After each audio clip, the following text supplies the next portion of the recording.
Hello everyone. I am your dark narrator here to guide you today. I know many of you use this video to help you drift off to sleep, but before you do, please like the video and subscribe to the channel. Also drop a comment letting us know where you're from and what time you're watching. Now settle in, get comfortable, and relax. My wife Lynn and I have been together for 6 years and married for 11 months. Our entire history together has been very normal, and never once have I noticed any weird behaviors or red flags. I can't stress enough how out of character this whole thing is for her. Lynn is very kind, intelligent, and thoughtful. She's always been the no-nonsense type of person. Being childish or trying to scare me is not something she'd normally do.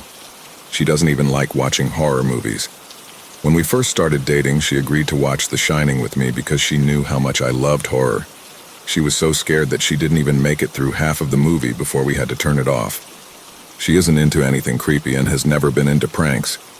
It's just not her cup of tea, and that's fine. But that's what was so strange about this. It's just so unlike her.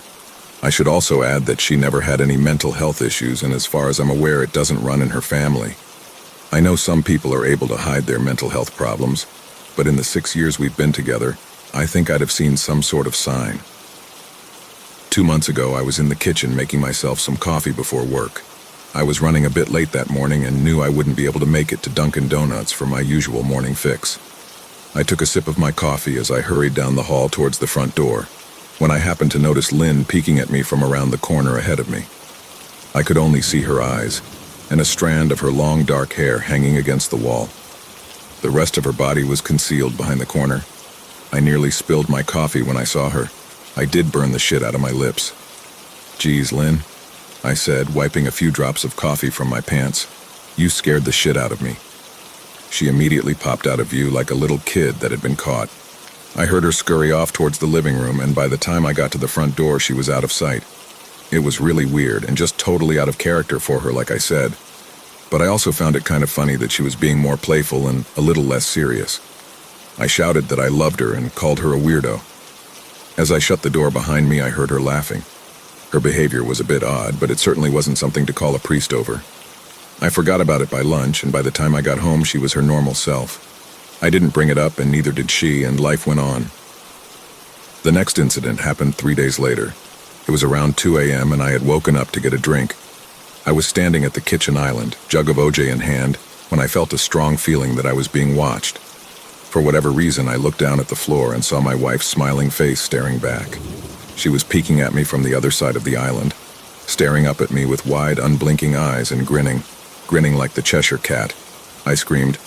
I'll admit it. Not out of irritation, but fear. For some reason, at that moment, I was scared. At the sound of my scream, Lynn scuttled backwards out of my view, her hands and feet smacking the tile floor as she hurried out of the kitchen on all fours. I didn't run after her or even yell after her. I just stood there frozen in shock, wondering what fuck had possessed her to do that. It took me a little longer than I'd like to admit to go back upstairs, but I eventually did. When I got to our bedroom, Lynn was lying on her side, asleep, or at least pretending to be. I stood there for a while, watching her breathing to be sure she really was asleep. I had the feeling she might jump out at me the moment I got into bed, but she didn't. I climbed into bed and she didn't even move. Her breathing was soft and deep, and I was starting to wonder if I dreamt the whole thing. The next morning, I waited for her to come down for coffee, and after handing her a mug and kissing her cheek, I decided to ask her about it. "What was that about last night?" I asked, keeping my tone light so I didn't offend or embarrass her. She frowned over her cup of coffee, shaking her head like she had no clue what I was referring to. "You were peeking at me again. From over there," I said, pointing to the spot on the floor by the kitchen island. She followed my gaze, and when she looked back at me, she burst out laughing. She laughed so hard that I couldn't help but join her. "You creep me the fuck out sometimes, you know that," I said. She giggled and set her cup on the counter and wrapped her arms around my neck. "You creep me out all the time, so I guess we're even," she teased. We said our goodbyes and left for work. As I drove, I kept thinking about how creepy it had been seeing her grinning at me from behind the island like that.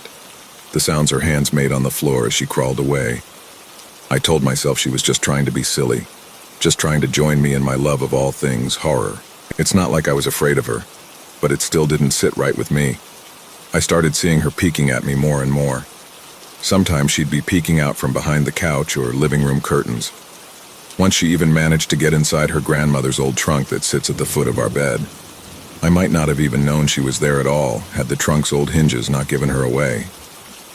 She'd had the lid propped up just enough so that only half of her face peeked through. She'd been grinning like an excited toddler. It was unnerving. I didn't even know what to say to her. All I could do was stare. When I finally found my voice, I asked her why on earth was she doing this. She didn't answer, but she had slowly closed the lid, shutting herself inside the trunk. I just walked away, feeling disturbed. I didn't understand why she was doing it, but it clearly made her happy.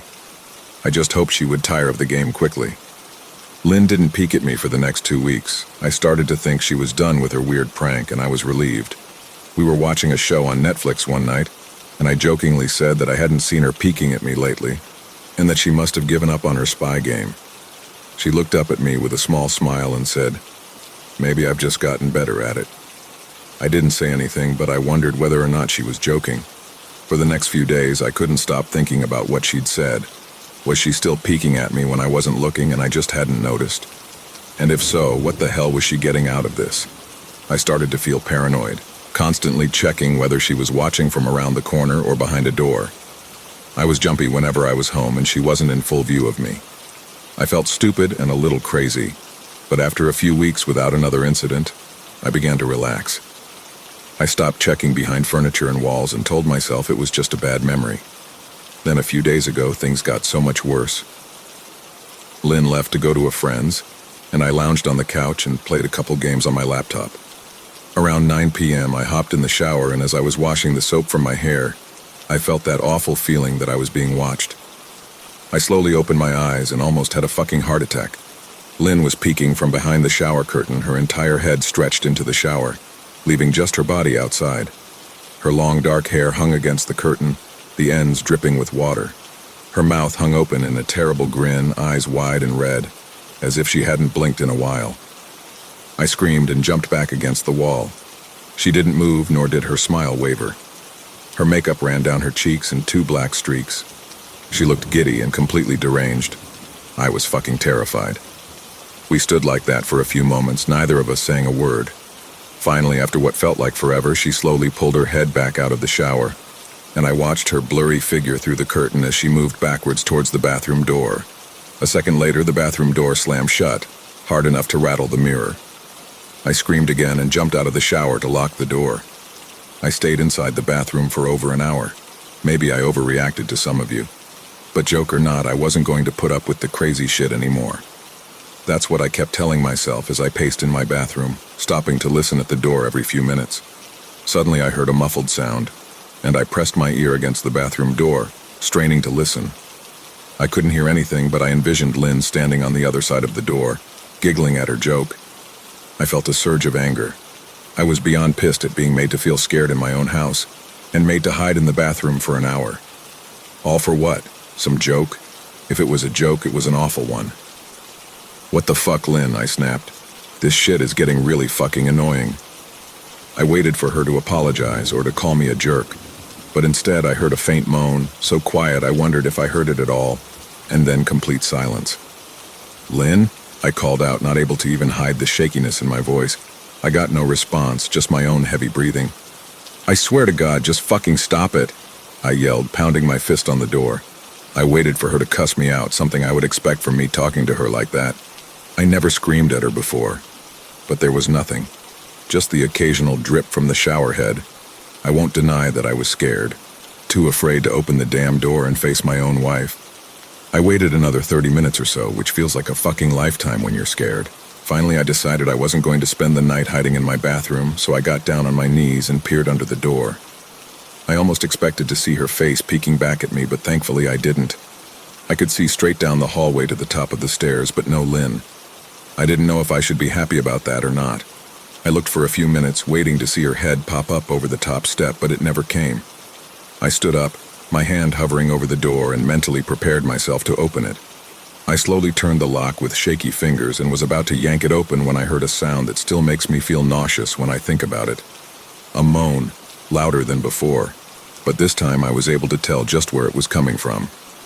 I turned my head to the closet door as if in slow motion, and locked eyes with my wife, who was peeking out at me from the slight gap. Her eyes were still wide as ever, and her mouth was hanging open in the most grotesque, gaping smile I'd ever seen. I didn't even scream. I was too scared for even that. Her hands were clasped to her chest, body trembling with sheer delight, as if she could barely contain her excitement. A short, raspy moan bubbled up from her throat, deep and raw, sending a shiver through my entire body. Somehow I found the ability to pull the bathroom door open and ran as fast as I could all the way down the steps, snagging my keys and phone from the table in the living room before running outside to my car. I could hear her shrill laughter behind me, but I didn't hear her getting closer. I didn't bother shutting the front door. I drove away from the house faster than I legally should have, shivering the entire time, either from fear or the cold. Maybe a little of both. I hadn't grabbed a coat or even a pair of shoes. I was still in my boxers and my hair was still damp. I drove straight to my brother Chris's house about 40 minutes away, ignoring any and every call and text I got. I didn't check my phone until I was safely parked in my brother's driveway. Lynn had called 4 times and sent a flurry of texts, all wondering where I'd gone and why I left like that. I threw my phone at the dash in a rage, furious at her nonchalant attitude. My brother and his wife were surprised to see me, especially dressed in just a pair of boxers, but told me to stay as long as I needed. Chris lent me some clothes and asked me what happened. I told him Lynn and I had a fight, but didn't get into the details. I didn't want him to think I was overreacting, leaving my wife over a prank even if it was a strange one. I mean, hadn't I encouraged her for years to lighten up instead of being so serious all the time? I had wanted her to relax and loosen up, but this was definitely not what I'd had in mind. I tried to sleep on their sofa, but my brain wouldn't let me sleep. Every time I closed my eyes, I saw Lynn's face staring at me from inside the closet. Knowing she'd been in there with me the entire time made my skin crawl. She'd never left the fucking bathroom at all. Instead, she slipped inside the closet and slammed the bathroom door shut to fool me. The mere thought of going back home gave me anxiety. I tossed and turned, unable to sleep. Chris ended up giving me a sleeping pill, so I was able to get a little rest. My sleep was filled with terrible dreams, all of Lynn's smiling face. I woke up just as the sun started to rise. My sore body ached from the sofa and I felt drained. I knew I'd have to call Lynn at some point, but I didn't know what to say to her. I wouldn't be going home unless she gave me her word she'd never do any more creepy shit. I just wanted my wife back. Her normal, serious self never looked so good to me. I was contemplating calling her and telling her that, when that familiar feeling came over me. I was being watched. I was staring at the ceiling, my heart in my throat. I didn't want to look away, but the longer I ignored the feeling, the worse it got. My eyes drifted away from the ceiling almost on their own. Her face was pressed up against the window beside the couch, staring down at me with that same gaping smile. Drool dribbled down her lips, leaving 2 long streaks down the glass. I didn't know how long she'd been there, but something told me she'd been there quite a while, possibly all night. I didn't bother screaming, though I was afraid anger trumped any fear I felt at that moment. I jumped up from the couch and pounded my palm against the glass. "Lynn, are you crazy? What the hell is wrong with you? Just go home," I shouted. "Now." She didn't move, and her ghastly expression never changed. If anything, her smile only grew, as if she had never been more elated. I could hear Chris and his wife moving around upstairs, as if Lynn could hear them from her place outside. Her head twitched slightly in their direction, and she began to close her mouth slowly. Chris called my name from upstairs, obviously concerned. I turned to see him and his wife, Rebecca, hurrying down the steps. When I turned back to the window, Lynn was gone. The only sign she'd been there at all was the 2 streaks of drool still dripping down the glass. I tried explaining to Chris and Rebecca about waking up to see Lynn watching me through their window. They were skeptical. Who wouldn't be? Chris and I went outside to the spot in front of the window, but there were no footprints in the dirt, just a slight indent. Animal, probably, Chris guessed, and I didn't argue. He and Rebecca assumed I dreamt the entire episode, but they didn't understand, and I was too tired to explain it to them. I called out of work that day and turned my cell off. I didn't want to face Lynn. Just talking to her was too much for me at that point. I really started to believe something was irreversibly wrong with her, that no matter what promises she made, we'd never be the same again. The thought saddened me to my core. I cried most of the morning. By noon, I figured I was ready to confront her. Give her one last chance to explain herself. I could at least give her that after 6 years, I told myself. I turned my phone on and saw the dozens of texts she'd sent, all from a seemingly concerned wife. Can we talk? I love you. Please call me. I'm really worried. Can you answer? Just come home. And more of the same. All texts telling me she loved me and she wanted me home. How worried she was. Not a damn one addressing the crazy shit she pulled. Like she hadn't been acting like a character from a Stephen King book. Even her texts were different. She normally texted novels just to tell me to pick up a loaf of bread. You'd think she'd have more to say to me after her bizarre shenanigans. I know it probably seems childish to some of you who are miles away from this situation. But if you saw the way Lynn had looked at me, how she scampered away on all fours like some wild animal, grinning at me from inside the closet like a lunatic, then I think you'd find my reaction was warranted. I ended up staying with Chris and Rebecca for another night. I didn't wake up yesterday until afternoon, and thankfully I didn't see Lynn's face watching me through the window. I don't want to pry because it's not my place, but is this fight something that can be mended? Rebecca asked. She'd made us both a sandwich for lunch, and I knew she wanted to breach the subject without seeming to be nosy. I don't know, she's like a different person, I said, choosing my words carefully. I still wasn't ready for her or Chris to know the full extent of the batshit craziness I had been dealing with. People change, Ben, but she's still the same woman you married. Maybe you both just need to talk through your issues. Whatever's going on, I'm sure it can be fixed, she said, ever the peacemaker. I think it's beyond that now. I don't think talking would help. I just don't trust her, I said. The words stung in my heart. I missed and loved my wife, but how could I live with someone like that? Living in constant fear didn't sound too appealing.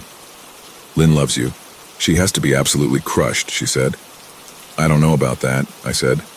Well, she certainly seemed like it to me. I've never seen her so upset. Very much unlike the Lynn I know. Rebecca said, shaking her head sadly. It took a full minute for her words to really sink in, and when they did, I felt dread worming its way through my skin. Wait, what do you mean? You saw her? You saw Lynn? I asked, my mouth suddenly dry. Rebecca nodded casually as if that fact wasn't nightmare fuel. Maybe for her it wasn't. She stopped by this morning just after Chris left for work, she said, cleaning the plates from the table. I didn't see her car, though. Maybe she took an Uber or something. Beck, what did she say? Did she come inside? I asked, sweat starting to break out on my forehead. I began looking around, examining corners as though a predator lurked behind them. Number. She just asked if you were awake yet, and I said that you weren't. I asked if she wanted me to wake you, but she said no. Just said to let you sleep, she said as she washed the dishes. That's all? She didn't say anything else? I asked. Number, she looked awful, though. Like she hadn't slept in days. I think you should call her. I got up from the table and thanked Rebecca for lunch. I felt a little bit better at the knowledge that at least she hadn't come inside.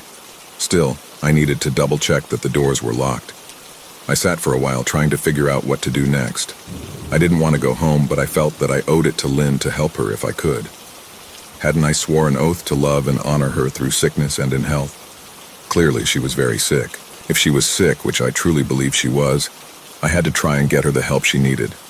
But I didn't even know where to start. I didn't want to call the police, and besides, what the hell was I going to tell them? That my wife was peeking at me? That she was being creepy? As bizarre as she'd been, she still hadn't committed any crime. Not yet, anyway. The police would have probably said that I was overreacting. But this wasn't some prank. It felt wrong. Dangerous, even. Like something sinister lurked beneath her smile. I knew as her husband I was well within my rights to have her committed. But what if she simply acted normal in their presence? She'd obviously been able to fool Rebecca into thinking she was just a concerned wife. As long as the doctors didn't find her a danger to herself or others, they'd have no choice but to release her after 72 hours. I felt lost and overwhelmed, so I did what any husband in my position would do. I called her mother. I didn't want to, believe me. Her mother, Marianne, and I were never on the best of terms. We'd never fought or anything like that. She just wasn't a very warm person and wasn't really easy to get along with. She hardly ever smiled, and when she did, only her lips would move into a thin-lipped smile, leaving her eyes as blank as before. She gave off this aura that felt like she was permanently on the offensive. I'd only met her twice, and both times were for such short visits. I got the impression she didn't approve of me for her daughter. Lynn always ushered us out quickly, as she didn't want me to feel uncomfortable, which I was grateful for. Being in her mother's company felt almost unbearable, like walking on glass. I was glad when we moved 3 states away so we didn't have to see her often. I was happy to avoid the woman, but I needed her help. I really didn't want to talk to her at all, but I had to talk to someone, and someone who knew Lynn better than I did. So I grit my teeth and did what I had to. "Yes?" she answered, already sounding irritated. "Marianne, it's me, Ben. Do you have a minute to talk?" I asked. I could hear her cluck her tongue in irritation. "I'm in the middle of writing some checks, but if you insist, I suppose I can spare a moment." "What is it that you want to discuss, Benjamin?" she said coolly. "It's about Lynn. She's been acting strangely, and I was wondering if you had any idea whether there was something—" I was quickly interrupted. "It's a bit difficult to follow your rambling, Benjamin. What is that you want from me?" she asked. I could almost see her standing there in her thin sweater and slacks, tapping her fingernails impatiently on the table. "I wanted to know if you'd ever noticed any odd behavior, or possibly any mental health issues," I asked. There was a long, uncomfortable pause that I couldn't tell was because she was just thinking or something else. Finally, after a few seconds, she spoke. "I'm not sure if this is one of your jokes, Benjamin, but if so, I don't find the humor in it. Now, I do have business to attend to, as I've said, so if you don't mind," she said, but I cut her off before she could get rid of me. "Marianne, it's not a joke. I'm sincerely concerned about Lynn's mental health. Her behavior has been very erratic lately. I'm very worried about her, and I figured as her mother you would be as well," I said, my frustration evident in my voice. "If you're truly concerned, then I suggest you get the health professionals involved. I don't know what you expect of me," she snapped. I could tell she was seconds away from hanging up, and for some reason I was desperate not to let her. I had the feeling that she knew a lot more than she was letting on. "Please, if not for me, do it for Lynn." I tried. I heard a faint, shaky intake of breath as if she were trying to hold her steely persona together, but failing. "Marianne, I started. "Benjamin, I don't know what to tell you. My only advice would be to seek professional help. Do not call here again. Goodbye." I tried to call out to her, but she'd hung up. I tried to wrap my head around the call and her refusal to help me. Even if she didn't like me, why wouldn't she want to help her own daughter? I couldn't understand that. I tried to replay the conversation, desperate to find something I missed. After a while, I almost gave up until I remembered her last words to me. "Seek professional help." She'd said those words with a bit of urgency. I could have just been grasping at straws, but no. I was sure her voice had changed ever so slightly when she'd said that. As if they were very important. What had she meant? I assumed she'd been referring to medical professionals, but maybe she was referring to someone else. Someone that she didn't, for some reason, feel comfortable saying directly. Or maybe I was just desperate. I waited for Chris to get home, and after a very long and exhausting conversation with him and Rebecca, I convinced them that Lynn truly needed psychiatric help. I didn't tell them everything. I wasn't prepared to go into it yet, but I told them about our last encounter. How she'd hidden in the bathroom, peeking at me from the closet. They were obviously shocked, but thankfully they believed me. They too just wanted to help her. Still, they didn't think it was all that serious. Weird, maybe, but not dangerous. They just kept saying that Lynn had to be playing some kind of weird joke. "Maybe for YouTube?" Rebecca offered, if only half-heartedly.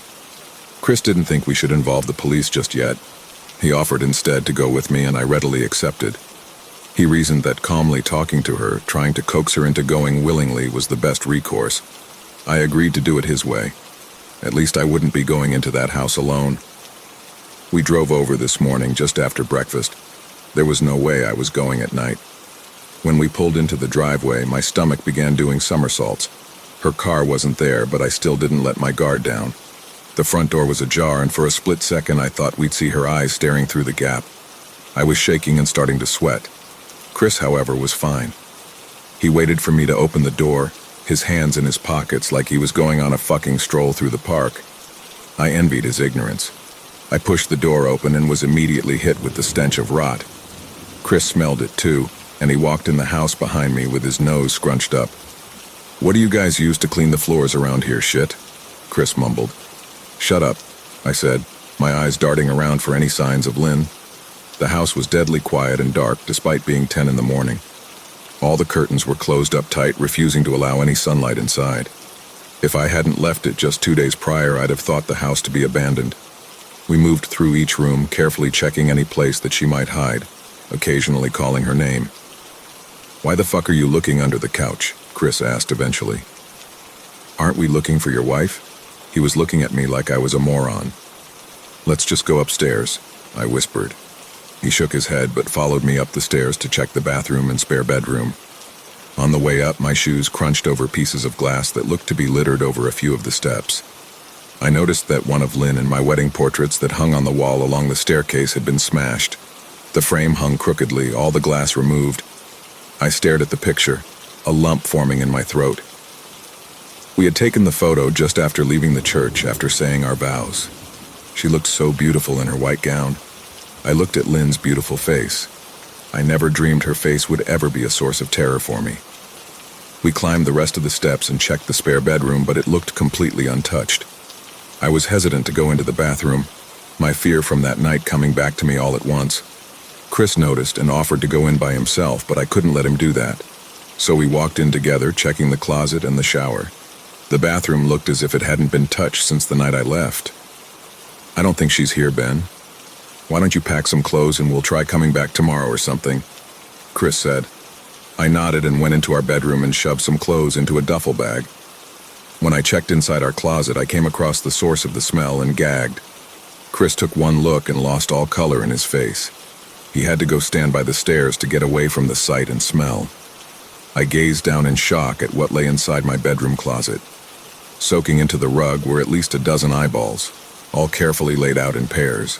Some were as large as a quarter, while others were as tiny as a marble. I stared down at the eyes she'd collected from small animals, and I wondered how she'd gotten them, and shuddered at the thought. Man, I thought I had it bad with Becca's shoe addiction, but fuck me. Your wife's in here collecting eyeballs. Chris said, gagging. "Ben, I think we should go." He called from the hall. "I'm getting nauseous." "All right." I grabbed my duffel and shut the closet door on my new nightmare. I stepped out into the hall and took a deep breath of air. I could taste the rot on my tongue and I couldn't help but gag. "Who the fuck lines up eyeballs in their closet like that?" Chris mumbled. "I tried to tell you she needed help," I said. "She doesn't need help, Ben. She needs a fucking exorcist," he said. "You coming or what? I can't stand the smell any." His words died in his throat and his eyes grew wide with fear. I didn't ask him why. I could feel it. Someone was watching me and I didn't think it was the eyes in the closet. I turned around, my eyes slowly scanning the bedroom. "Christ," I whispered as I finally saw what we'd missed. Under the bed, curled on her side, watching us with the excitement of a kid on Christmas morning, was my wife. She held her hands together just under her chin, and they were shaking eagerly. Now that she knew she'd been found, I could hear the quiet noises she was making. A sort of hiccuping sound in her throat, as if the excitement was just too much for her. It was unnerving to say the least. Wide eyes and that same huge smile. Everything in me told me to run, but I forced it away. This was my wife. No matter how twisted, she was still the woman I married. I had to help her. "Lynn," I said softly. She didn't respond, but her head bobbed back and forth in two quick little movements as if she were nodding. "Baby, I just want to help, okay? Can you let me do that?" I asked. I had taken a single step forward, approaching her like some kind of dangerous animal. "I love you, Lynn," I said softly, taking another step closer. She let a tiny moan escape her wide-open mouth, and I had to resist the urge to run. Her shoulders were starting to quiver, and her eyes grew as large as saucers.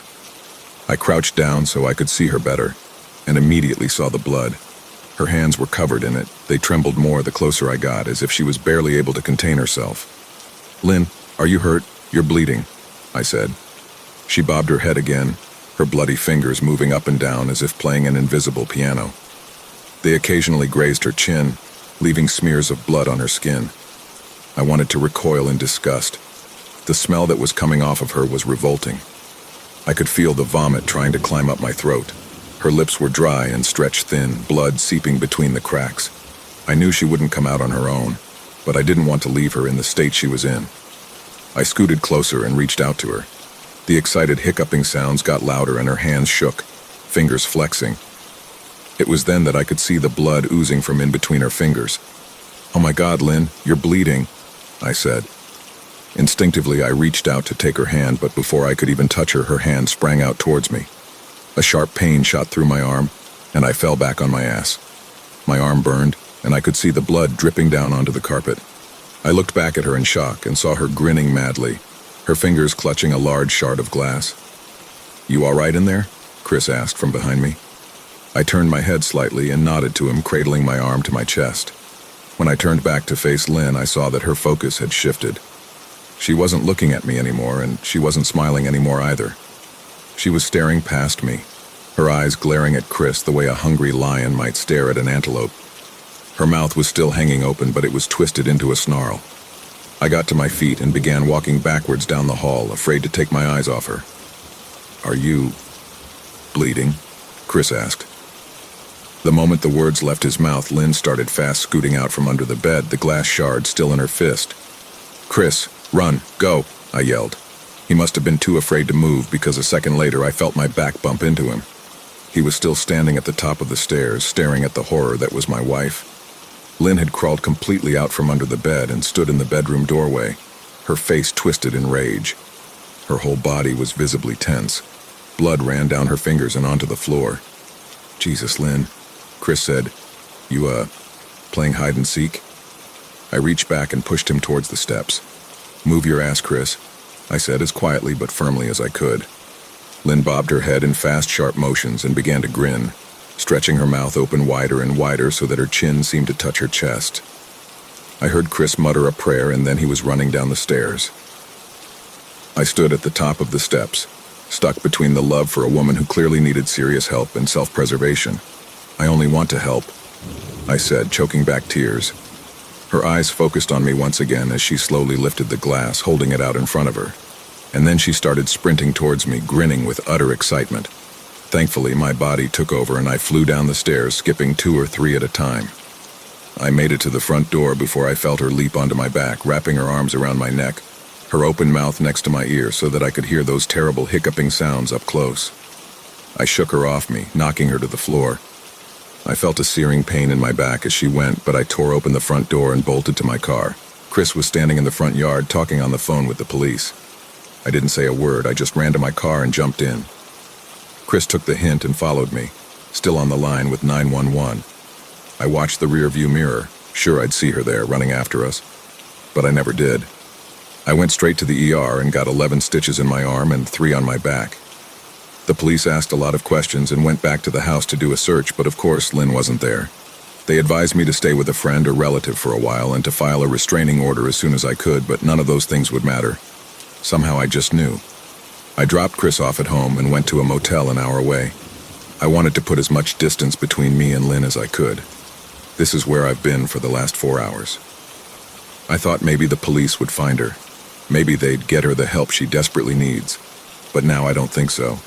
Because 40 minutes ago I got a text from an unknown number. Just 3 words. "I found you," and a picture attached. The picture was dark and grainy, but I instantly knew what it was. There was no mistaking my wife's eye. I started typing this out immediately after. I don't know what to do. I'm alone and scared, and I can't help but feel that I'm being watched.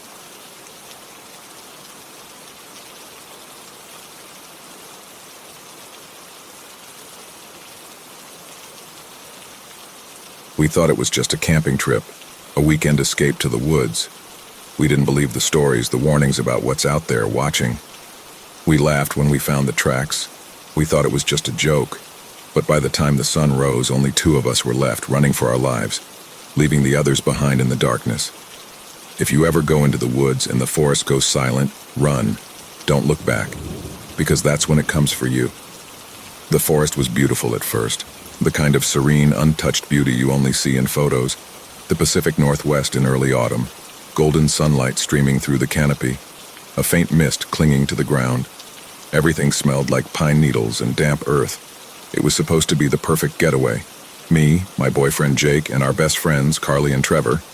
2 couples, 2 tents, and a weekend of hiking, campfires, and s'mores. Jake had even joked about proposing on the trip. We were hiking up this old trail when Carly spotted the footprints. "Hey, come check this out," she called out, crouched low in the dirt. I thought she'd found something cool, maybe a deer print or even bear tracks. But when I got closer, the air felt colder somehow.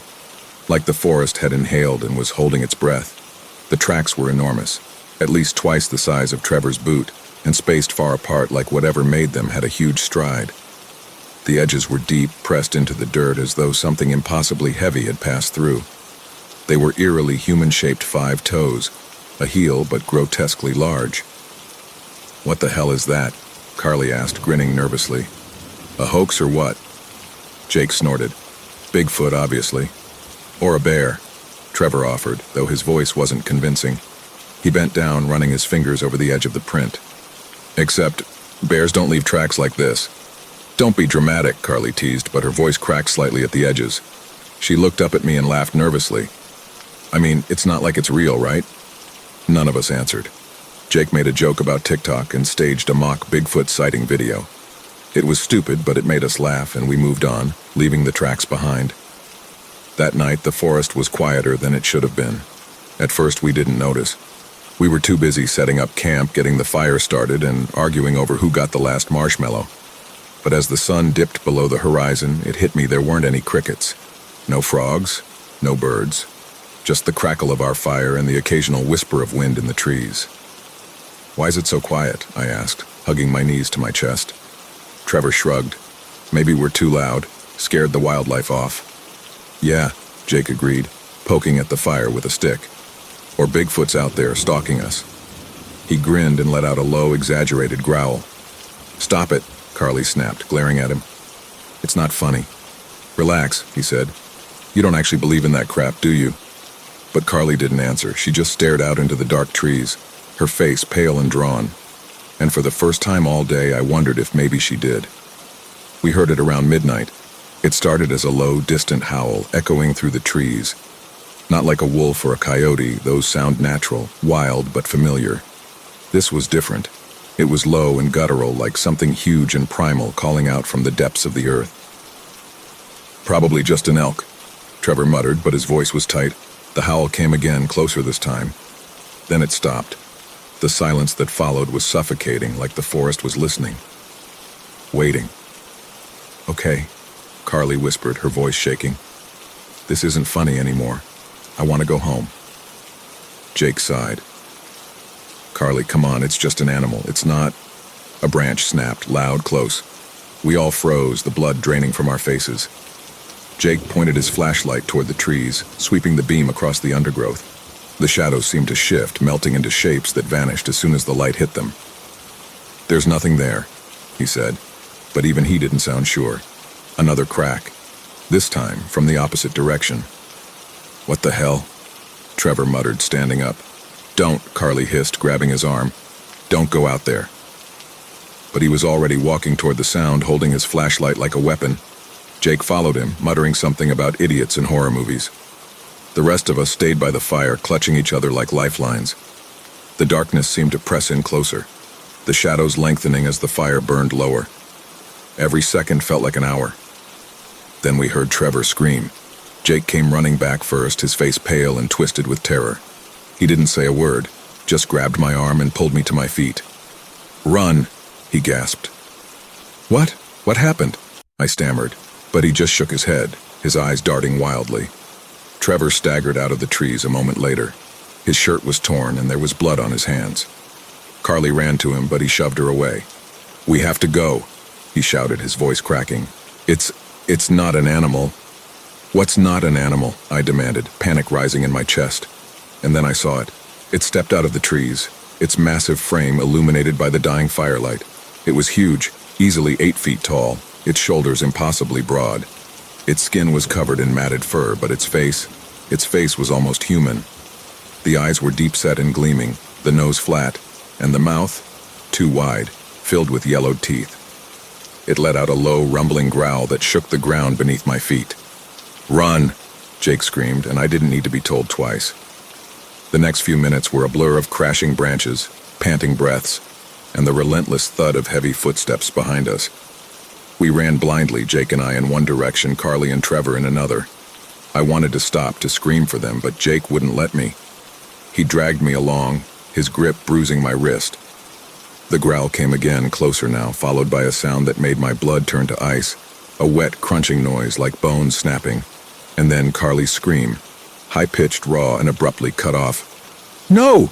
I sobbed, trying to turn back, but Jake held me tight. "We can't help them," he shouted, his voice breaking. "We have to keep going." We stumbled out of the trees just as the first light of dawn broke through the mist. My legs gave out and I collapsed onto the cold, damp ground, gasping for air. Jake fell beside me, his face pale and streaked with tears. We didn't speak. There was nothing to say. We both knew what we'd left behind. When the search party found us later that day, they didn't believe our story. They searched the woods, but they never found Trevor or Carly or any trace of what had taken them. But I know what I saw. I still hear it sometimes, late at night. That low growl, echoing in the back of my mind. And when I close my eyes, I see those gleaming eyes staring back at me, and I know it's still out there, waiting for its next prey.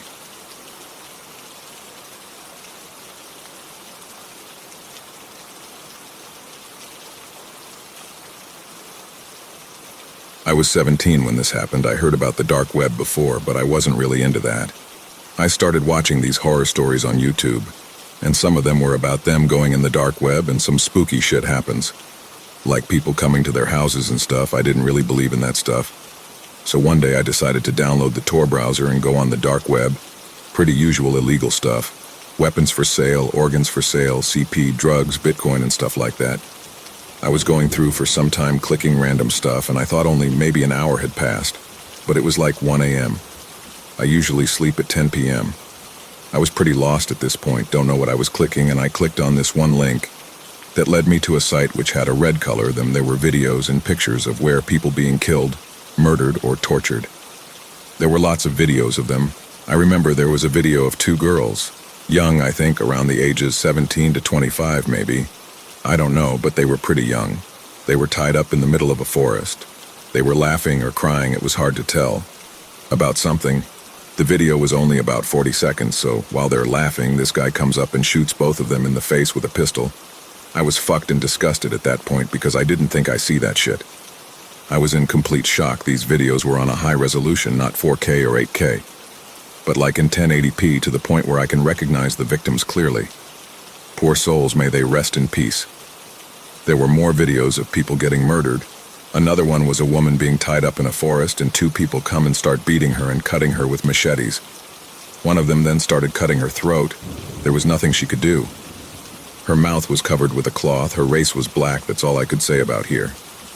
Another one where a woman was tied up and she was facing the camera. She was crying, and few seconds later, someone comes up with a rifle and shoots her in the head. Pretty fucking disgusting. I was so horrified and disgusted I closed the browser and uninstalled it, and set my wallpaper to a religious background, and I prayed that for this stuff to not happen, and I turned off the computer and went to bed. I was shaking and I couldn't sleep because I was covered in sweat. This bullshit was stuck in my mind for a few days straight.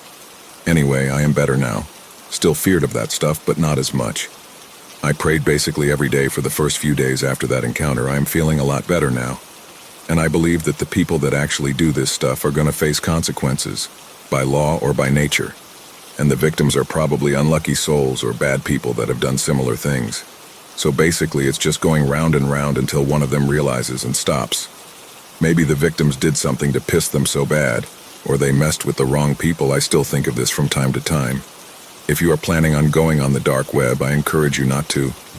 This stuff is bad, and I don't think people should see this stuff, because they will get stuck in our mind and could lead to bad decisions in the future.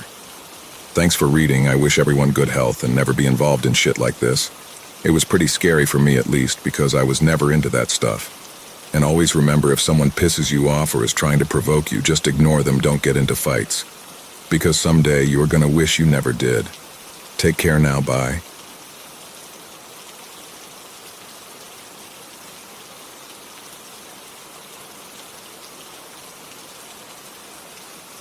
Lately, I've been waking up still exhausted. Even if I went to bed early, I'd wake up feeling like I haven't slept in days.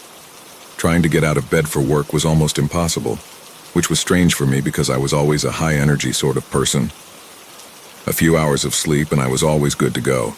I was at a loss as to what was happening. After a barrage of tests, even my doctor couldn't find anything wrong with me. The only recent change in my life was my boyfriend who had moved in, and I was sharing a bed for the first time in my life. Stephen was the first love of my life, and this was my first serious relationship. I didn't want to spoil things by making him sleep in the spare room. I liked having Stephen around. He made a real fuss over me, and he would bring me chamomile tea every night before bed. The pain in my hip was sharp and pulsated up the right side of my body. I jumped from my bed and nearly collapsed to the floor as I struggled to get to the bathroom. "Stephen, can you get in here?" I cried. A big dark bruise covered my hip, as if I was assaulted in my sleep with a metal bar. "What's wrong?" Stephen said as he came rushing into the bathroom. "Did I fall out of bed or something?" Stephen had a weird expression on his face. I could swear he looked guilty about something. Probably, I don't know. His response was dismissive, which sent my brain spiraling with all sorts of thoughts. "This is not normal, Stephen. I think there's something wrong with me." "You should probably see a doctor then," he coldly said before quickly leaving the bathroom. My doctor was still at a loss and suggested I should see someone who could rule out anything nefarious. Stephen was still dismissive of me as we drove to the hospital. "I'm sure it's nothing. You're probably just stressed from work." People don't wake up with bruises over stress, I angrily thought to myself. The doctor at the hospital took my blood and did all sorts of tests on me, including a stress test. I should have been happy when the tests came back clear, but it only made me feel like I was losing my mind. Something was definitely wrong with me. "I would prescribe you sedatives, but your blood work shows you are already on nitrazepam," explained the doctor. I was dumbstruck and wasn't sure what the doctor was talking about. I have never taken so much as a painkiller in my life. The doctor's face looked how I felt. He took out his charts and looked over them again. "No, you definitely tested positive for nitrazepam, which is a powerful sedative." Later that evening, as I sat in bed, a million different thoughts ran through my head. How is that even possible? I thought to myself. As I sat there, Stephen walked in with my chamomile tea, and just as I was about to put it to my lips, I was struck by the most unnerving thought. The realization that my boyfriend was drugging me hit me like a ton of bricks and filled me with a dread I had never felt before. I emptied the contents of the cup down the sink in the bathroom before jumping back into bed. "Was it hot enough for you?" asked Stephen as he jumped into bed beside me. "Perfect as always." I felt as if I was lying beside a complete stranger. Had I ever really known him? I thought to myself. As I lay there terrified, he was doing unimaginable things to me while I slept. I must have drifted off at some stage because when I woke up, the room was a mess and Stephen was nowhere to be seen. My body ached all over and it felt like I was in a fight. What the hell was he doing to me in my sleep? I thought. I had made the decision to go to the police, but I needed evidence, or it was just my word against his. I had purchased a hidden camera and set it up in the bedroom, pointing it towards the bed. I woke up exhausted as usual, which unfortunately meant you had done something to me while I slept. But I had it on camera. I opened my laptop to check the footage. For the first couple of hours of sleep, nothing happened. For a moment, I had hoped I was imagining everything until I watched myself jolt from the bed. At first, I couldn't believe what I was doing. It felt like I was watching a horror movie as I watched myself crawl up the bedroom wall like some possessed demon. I continued to crawl up the wall onto the ceiling, looking down over Stephen like I was ready to pounce on him. Stephen woke, and it was strange watching him because it was like he was prepared for what was happening and didn't seem fazed by it. He took a stick out from under the bed as I pounced from the ceiling above, and he spent the next hour fighting me off.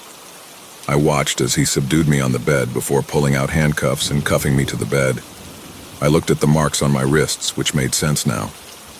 As soon as Stephen came home from work, I ran and threw my arms around him. "Why didn't you tell me what you were going through every night?" Stephen shrugged his shoulders. "I thought you knew, and usually the drugs I was giving you made things a little easier. Why are you even still with me? My last girlfriend was a jealous psychopath. You're a walk in the park compared to her."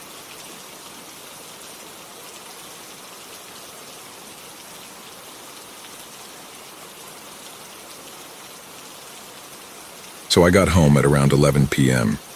Late night at the office turned into an even later night at the bar. About 4 drinks deep at this point, and I'm tired, just about ready to fall asleep as I stumble through the doorway. I lay down on the couch and reach for my bag of joints and spark one up as I pull YouTube on my laptop. I'm in the middle of watching some luxury cruise tour, close passing out when I hear the front door open. I sit up and turn my head slightly, just enough to see my roommate coming in. He hangs his jacket in the closet and doesn't say anything and walks slowly to his room, which is normal enough. I'd been living with him for about 3 months, long enough for me to pick up on most of his tendencies. The guy really doesn't talk unless spoken to, which was far from a problem for me. He also generally kept things clean on his end, never causing much in the way of problems. I really couldn't complain. So I go back to watching YouTube, and about 5 minutes later I hear the shower in his room turning on. Once again, nothing strange. At this point, I'm watching bare-knuckle boxing highlights with my eyes half open, maybe 1 or 2 minutes away from passing out. I remembering waking up in darkness, my head hurting, my throat dry as hell. I sat up slowly, waiting for the grogginess to settle into something manageable. Once it did, I grabbed my phone, checked the time. Around 3:30 a.m. from what I remember. I was starving, and so I got up, began walking towards the fridge. And then I noticed it. A soft but ever-present noise in the background. It took me a few seconds to really recognize what it was. The shower. Suddenly, the events of last night began replaying in my head. Drinking at the bar, Ubering home, laptop, couch. My roommate coming home. The shower turning on. I stood there for a while, trying to make sense of it. Maybe he went to bed and forgot to turn it off. I shook my head. There's no way that happened, I thought. Maybe he slipped and fell. Realizing the implications of this, I rushed towards his room but found his bathroom door locked. I began pounding on it. "Hey man, you all right?" No response. I considered kicking the door down but decided to call 911 before I did that. I took my phone out, preparing to dial when I noticed that I had an unread text, one from my roommate. "Hey man, I couldn't sleep so I went over to my girlfriend's place, not sure when I'll be back." Sent 2 hours ago. I look at the bathroom door, then back down at my phone. Everything about this was wrong. First of all, my roommate barely texts me and certainly never to tell me that he's going out. Second of all, I know for a fact that he's single and has been for a while. And third of all, who the fuck was in the shower then? I tried calling him. No answer. Sent him some texts, but no response. I walked over to his desk and saw that his keys and wallet were still beside his laptop. My head's starting to spin at this point, and I get out of there. Go back into the living room and turn on the lights. I'm pacing around in a circle, trying to follow the plot while also trying to ignore the shower. A noise that I never could have imagined being so dreadful in any context. Sometime later, I hear something vibrating on the kitchen counter. I move towards it and see that it's a phone, my roommate's phone. The panic begins setting in, and immediately I grab my keys and run out of the apartment. I make my way down the hall and take the stairs down to the lobby, but even that doesn't seem far enough away, and so I make my way over to the McDonald's across the street. I sit there for a while, considering calling the cops, but for some reason feeling too nervous to do so.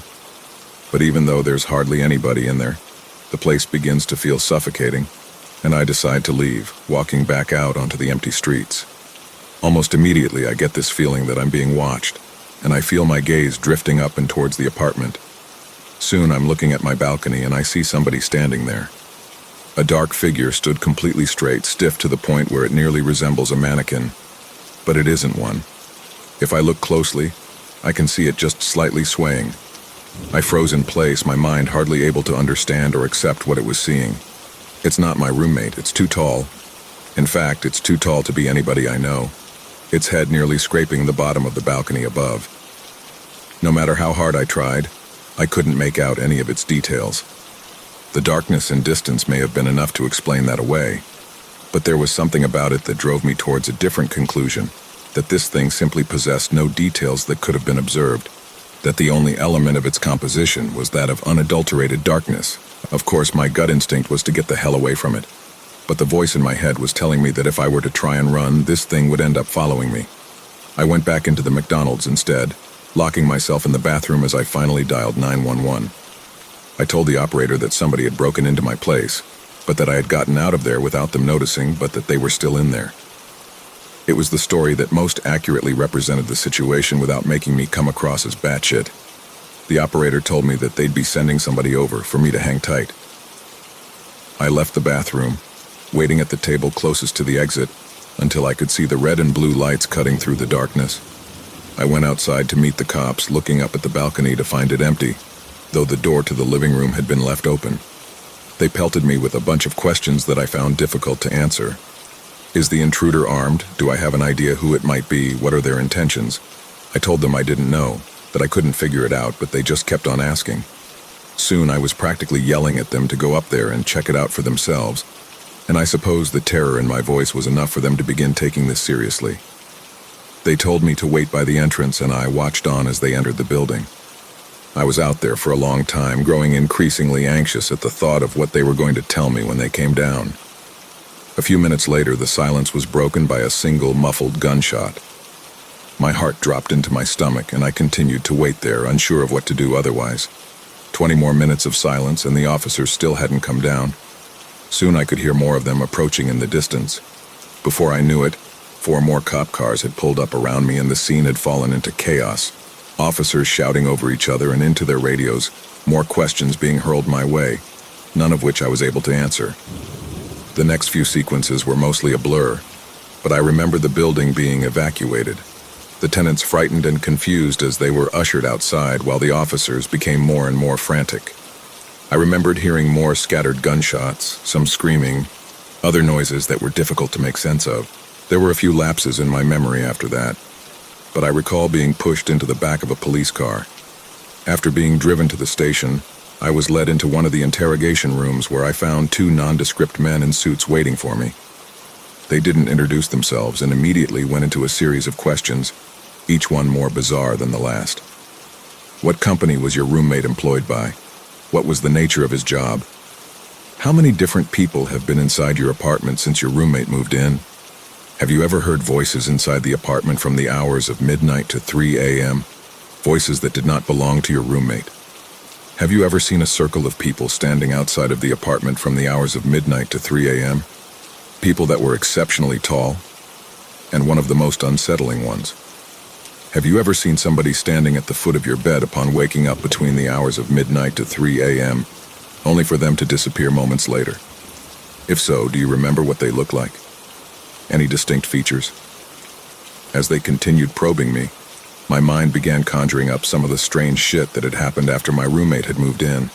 Shit that I had written off as figments of my imagination, simply because I had no other explanation for them. I did hear the voices, always coming from the room next to mine where my roommate slept. I was always so tired when I heard them, but I do remember it either sounding like a young woman or a man with an extremely deep voice. I could never make out any words. It always sounded like gibberish. And then there was that one time where I went to the bathroom in the middle of the night. Still half asleep, I didn't bother turning the lights on as I entered, but as my eyes began adjusting to the dark, I could have sworn that somebody was already sitting on the toilet, somebody extremely tall. Of course, when I turned on the lights, nothing was there. It was easy to chalk it up as a product of late-night drowsiness at the time, and I had never really thought about it since. After doing my best to give them useful information, the suits spent a good few minutes taking notes on their phones. Once they were done, they sat up quickly, told me that they'd be in touch before leaving the room. A cop came in a few minutes later and told me that since I couldn't return to the apartment, they would set me up in a nearby hotel until they were able to get the situation under control, and that I should stay put until they gave me a call. What happened? I asked him. What did you guys find up there? He stared at me for a long time, not as if he were deep in thought, but as if he held deep aversion for what he was considering telling me. Eventually, he just shook his head. I don't know, he said. I mean, I really don't know. I nodded, tried to smile, though I'm sure it didn't come across very well. It's the next day now, and I'm in the hotel. Of course I couldn't sleep, couldn't really eat. The officer hasn't called me yet. When I try searching up information about the evacuation on the internet, all I can find are articles claiming that it was due to a fire. A fucking fire.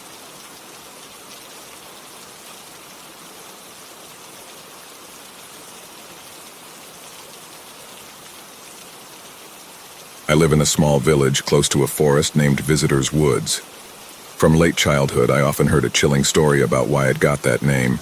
They say you don't want to stay in those woods for too long. It's not safe. People vanish, leaving no trace. The villagers whisper about strange sightings, eerie voices, and the overwhelming feeling of being watched. Despite these tales, life continued as usual, and I never thought much of it. One day, my younger brother woke up with a peculiar idea. He wanted to take a walk in the infamous forest. He didn't believe in any of those silly tales, as he called them. He mocked my hesitation, teasing me for being scared. I didn't want to appear cowardly in his eyes, so I agreed. To add to the thrill, he suggested we do it at night, sneaking out while our parents slept.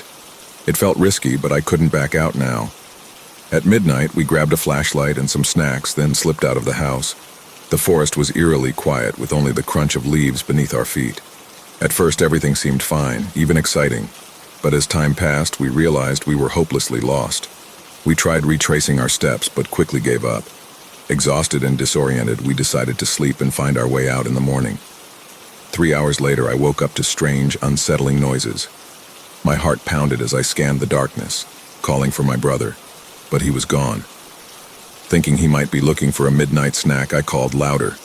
To my horror, a voice answered, but it wasn't his. The voice, though eerily similar, was wrong, distorted. Suddenly, the voice began urging me, Go here, don't stop, I beg you, don't stop." Despite my fear, I obeyed. I ran toward the voice, deeper into the woods. That's when I stumbled upon my brother's lifeless body. There were no wounds, no signs of a struggle, just a strange, sickly smell surrounding him. Panic surged through me, and I turned to flee, but something grabbed my boot. I fell hard, the flashlight slipping from my hand. As I struggled, the trees around me seemed to come alive. Their twisted branches swayed unnaturally, almost as if they were dancing. The world spun, and I felt myself losing consciousness. When I woke up, it was morning, and I was lying at the edge of the forest. My brother was gone. No one believed my story, saying I must have been dreaming. But I know what I saw, what I heard. Visitors' woods took my brother, and it almost took me. To this day, I can still hear the distorted voice in my nightmares, urging me to run.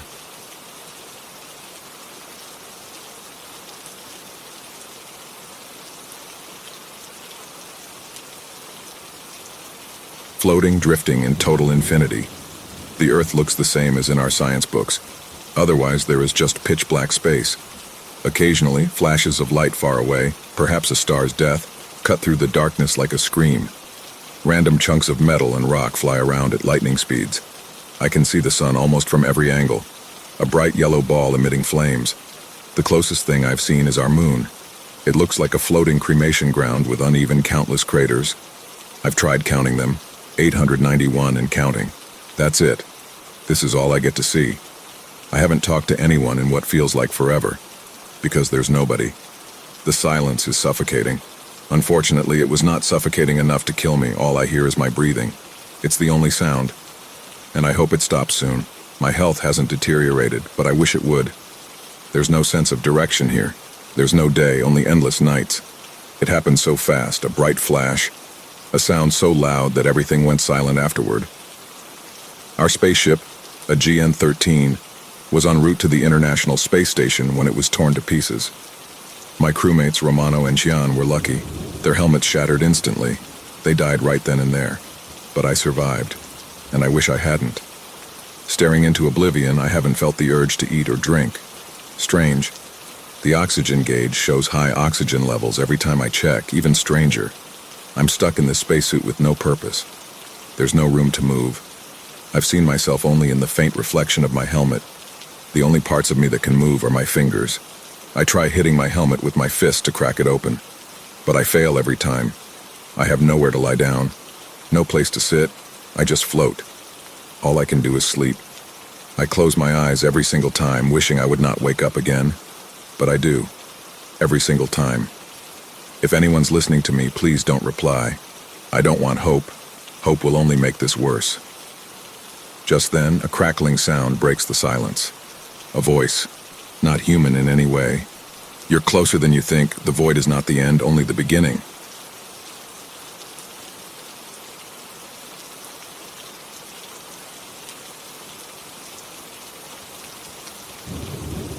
When I first moved to Moscow in 2018, I thought I'd hit the jackpot. A 3-bedroom house for next to nothing. I didn't even question why it was so cheap. I should have. I moved in on September 17th, 2018, and from the very first day, the house felt off. It wasn't just the creaks and groans of an old structure. It was the air itself, heavy and oppressive, as if the walls were holding their breath.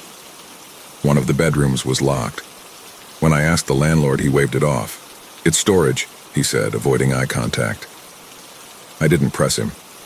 At the time, it felt like a minor inconvenience. The first few nights were uneventful, though I couldn't shake the feeling of being watched. By the fourth night, things escalated. At around 3 a.m., I woke up to a faint knocking sound. It wasn't coming from the front door, but from inside the house, specifically the locked room. The knocks were steady, deliberate. Then they stopped. I stared at the ceiling, wide-eyed, trying to convince myself it was nothing. But then I heard footsteps, soft but distinct, moving down the hallway. I grabbed my phone, turned on the flashlight, and swung my bedroom door open. Nothing. That night was the first time I saw them. I woke up at exactly 3:15 a.m. and immediately noticed 3 figures standing in my room. They were tall, featureless shadows, so black they seemed to drink in the light from my phone. They didn't move, but their presence was suffocating. I could feel a deep, unrelenting hatred radiating from them. I wanted to scream, to run, but I was paralyzed with fear. The next morning, I convinced myself it was just a nightmare. But deep down, I knew it wasn't. The shadows returned every night, always at the same time, always standing in the same positions around my bed. As the days turned into weeks, they became more aggressive. Whispers echoed through the house, low and guttural, saying my name. Objects moved on their own. One night, I found deep scratches on the walls that hadn't been there before. Finally, I couldn't take it anymore. I decided to break into the locked room. The door gave way after a few hard hits with a crowbar. Inside, the stench of decay hit me like a wall. The room was bare except for 3 things: a blood-stained chair in the center, a rusty knife lying beneath it, and a crude symbol carved into every surface of the walls, a circle with 3 jagged lines slashing through it. I barely had time to process what I was seeing when the temperature in the room plummeted. The door slammed shut behind me, and I felt a cold hand grip my shoulder. When I turned, there they were, closer than ever. The shadows had faces now, twisted and horrifying, their mouths frozen in silent screams. That night, I learned the truth.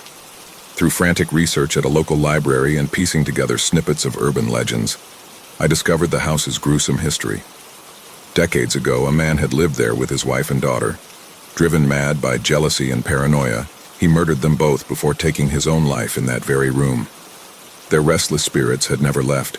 The shadows' attacks became unbearable. One night I woke to the sensation of hands around my throat, squeezing the life out of me. I could see their faces, contorted, angry, hungry. I fought back with every ounce of strength I had, and when I finally broke free, I grabbed my keys, ran out of the house, and never looked back. To this day, I can't sleep without a light on. Sometimes when I'm alone, I still feel them watching me. I'll catch glimpses of shadows in the corner of my eye, and I'll hear faint whispers in the dead of night. If you ever find yourself in Moscow and someone offers you a house that's too cheap to be true, don't take it. Some deals come with a price far too horrifying to pay.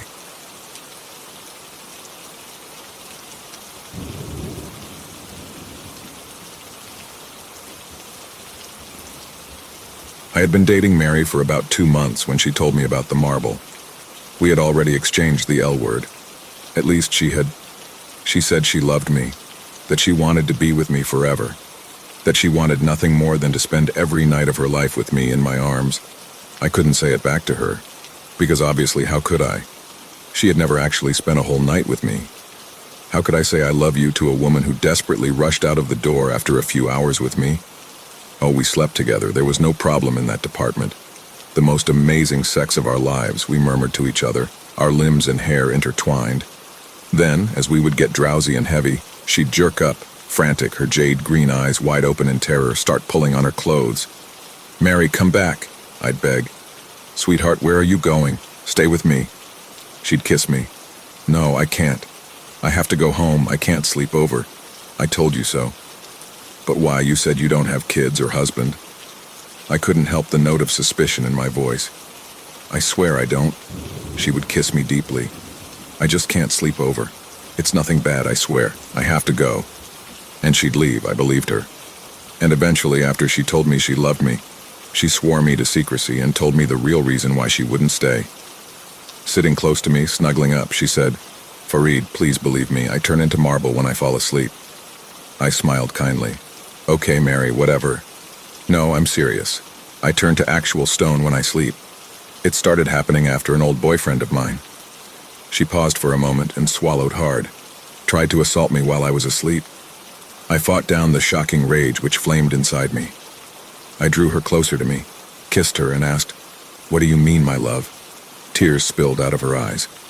I don't know why. I've researched. I've never dared tell anyone. At first it was cool.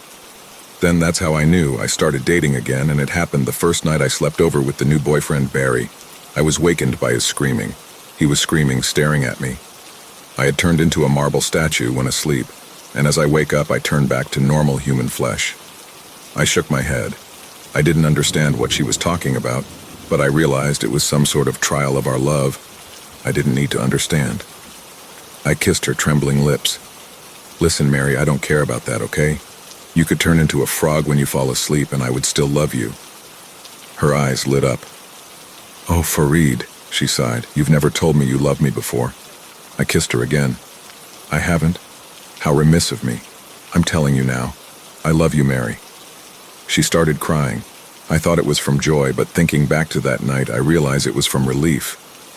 You don't understand," she sobbed, "how terrified I was of losing you. I love you so much.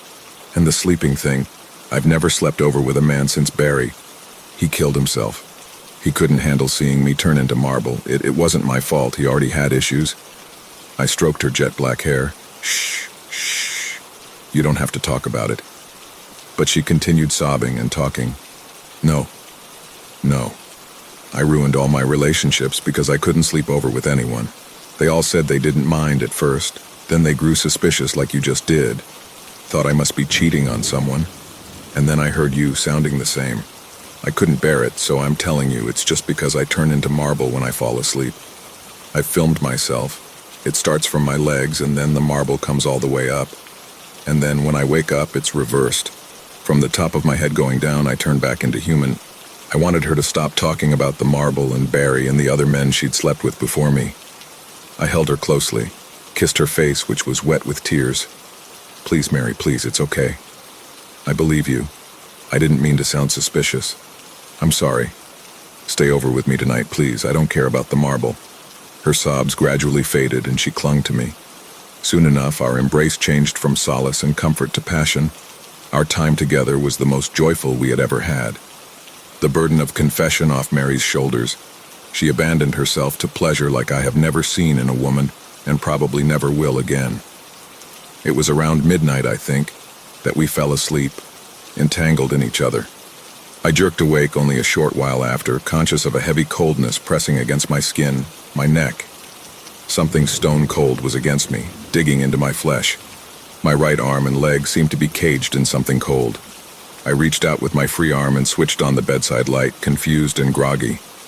And then, in the harsh electric light, I saw a statue of a woman lying next to me, in white marble veined with jade green and jet black. Her stone arms and legs interlaced with mine. I gave a cry of terror, frantically trying to free my captive arm and leg. At the sound, the marble seemed to shiver, and flush of human color started from the top of her head. I was trying to prise myself free, and just as I succeeded in pulling away and pushing her off, her eyes opened. I pushed her off the bed. As I jumped backwards, she fell to the ground, and I heard her cry out in a loud, shattering sound. Then silence. "Mary?" I quavered, and slowly I went around to her side. There she was, lying in two marble pieces broken on the ground. Only her head was of human flesh, her black hair spread back, her jade green eyes wide open, staring at me in agony, her lips open in her last cry.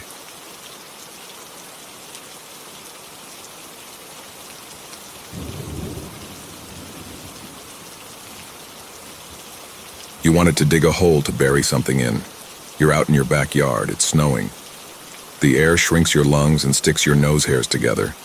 It's a terrible day to be doing this, but you read somewhere that the best way to age the piece of cheap metal in your pocket is to expose it to the elements. Bury it. Let the metal do what it does naturally. If you can pull it off, it'll be used in lots of projects to come. You're about half a foot down when you get that weird sense that someone just spoke to you. You pause, foot on the heel of the shovel, and look around. Someone is standing in the tree line about 50 feet away. You squint.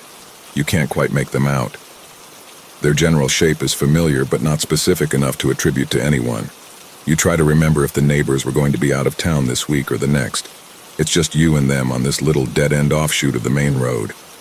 The next closest home is on the other side of the copse of trees that the figure has presumably emerged from. It must be someone you know. You raise the hand that's not ice-cold around the shovel handle and wave, smiling. The figure waves back. "Morning," you offer. "I can't tell who that is that Rich?" The figure is dressed warmly. Blue windbreaker, snow pants, they wave again. Odd. You get a bad feeling. Are they scoping you out? "Rich?" You call your closest neighbor's name again, nothing. "You okay?" The person, are they even male at all? You just assumed, appears to open their mouth to speak. They cup their hands on either side, and right next to your ear, as if spoken directly into the curved shell, you hear a voice. "I'm not Rich." You drop your shovel and sprint toward the house. You can't hear it, but you can feel it right behind you. It's going to touch you. You pound up the porch, skid inside the mudroom, and slam the glass door home, whipping around to yank closed the swinging plastic blinds. The face pressed against the glass, staring back at you, is warped, distorted beyond recognition. The eyes are melted and stretched, and the irises, horse brown, as long as those centers of those fucked up daisies you used to find, are focused right on you. You force your 1,000-pound arms to yank the curtains shut. You sprint down the hall, and as you do, you swear it's echoing back 2 sets of footsteps. Did you remember to lock the door? You fly into the coat closet at the end of the hall and slam-lock the door. You bury yourself under mounds of stored goods. Ancient boxes gone floppy, and coats, and a beanbag chair and the vacuum. You close your eyes, slam your hands over your ears, and wait. Almost 24 hours later, your brother arrives, looking for you after a missed lunch. He calls your name. He announces that your back door is wide open. He's scared. How do you know it's him? How can you be absolutely sure? You hear him approaching the closet. You shrink back and the vacuum topples. He opens the door and says your name again, baffled. "What the hell are you doing? Are you all right?" It's impossible to explain. The light flooding in is stark and cold, and there is no one in this house except the 2 of you. You pretend to wake up. You feign astonishment. "What are you doing here?" "What are you doing here?" "I have no fucking idea. Did I sleepwalk?" Your brother shrugs. He's staring at you. You find yourself studying the shape of his eyes. Maybe they're different than you remember. You allow him to help unearth your gone, tingly body.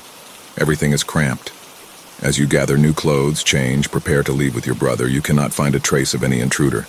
The back door open doesn't alarm you. The latch has been shot forever. It could have opened on its own. It doesn't have to mean anything. Wouldn't it be easier to pretend nothing happened? On the way to the car, you glance with great trepidation into the backyard. The snow has erased any trace of what happened. No footsteps, no scuffs. Your brother pulls out of the drive. "Can I crash at your place tonight?" you ask. "What? Why?" "Dunno, guess I could just use the company."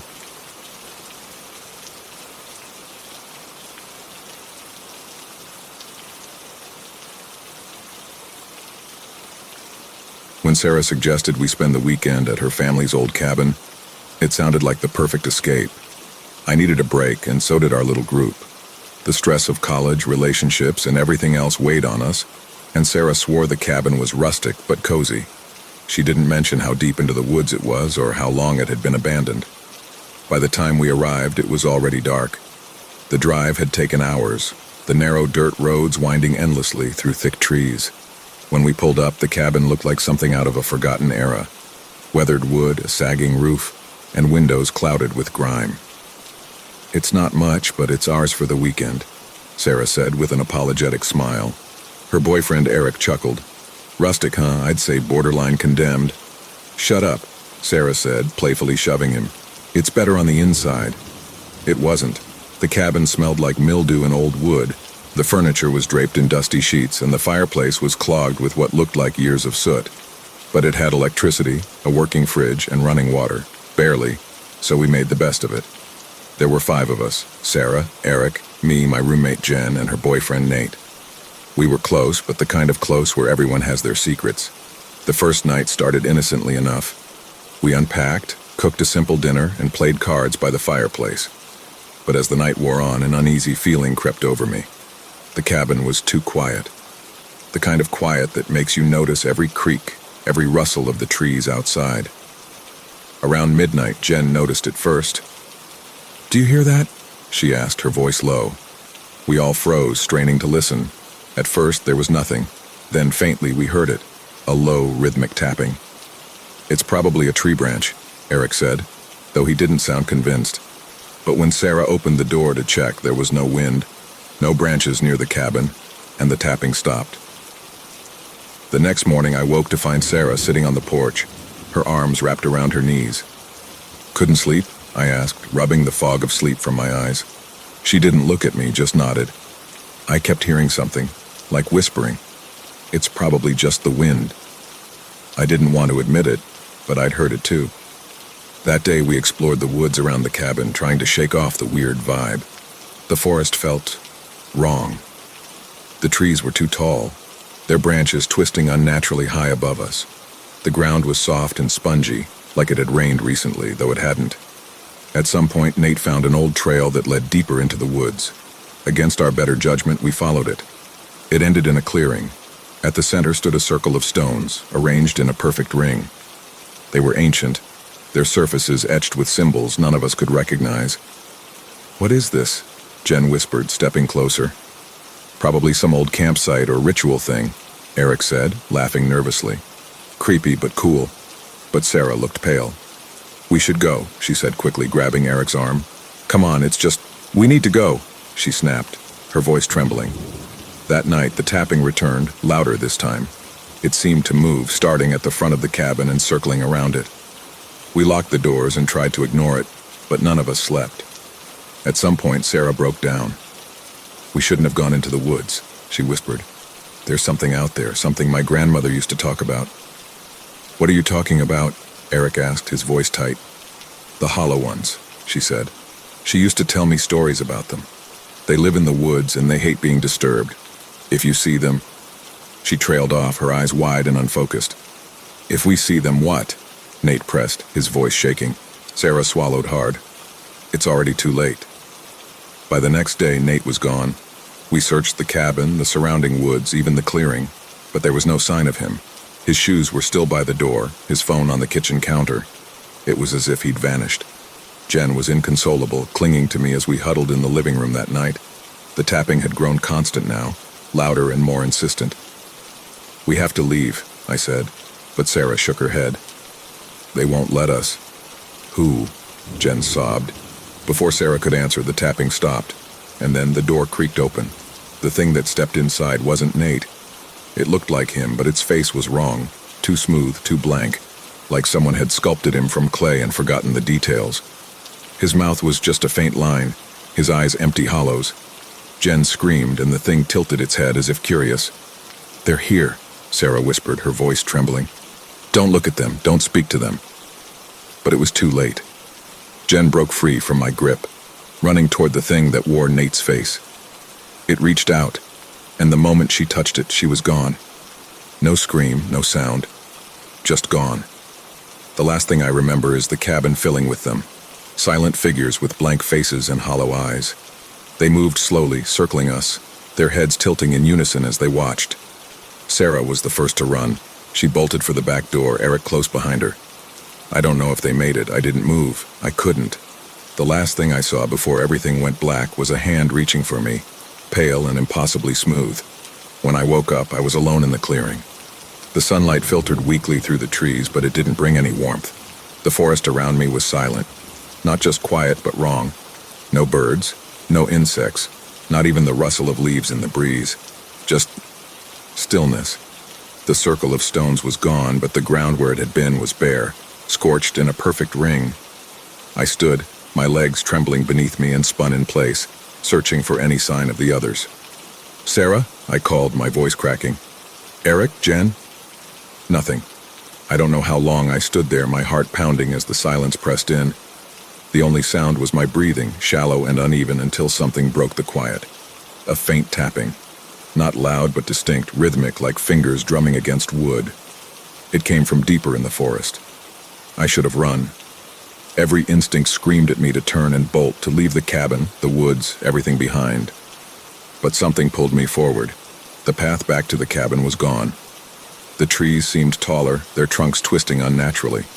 I tried to retrace my steps, but no matter which direction I walked, the tapping grew louder.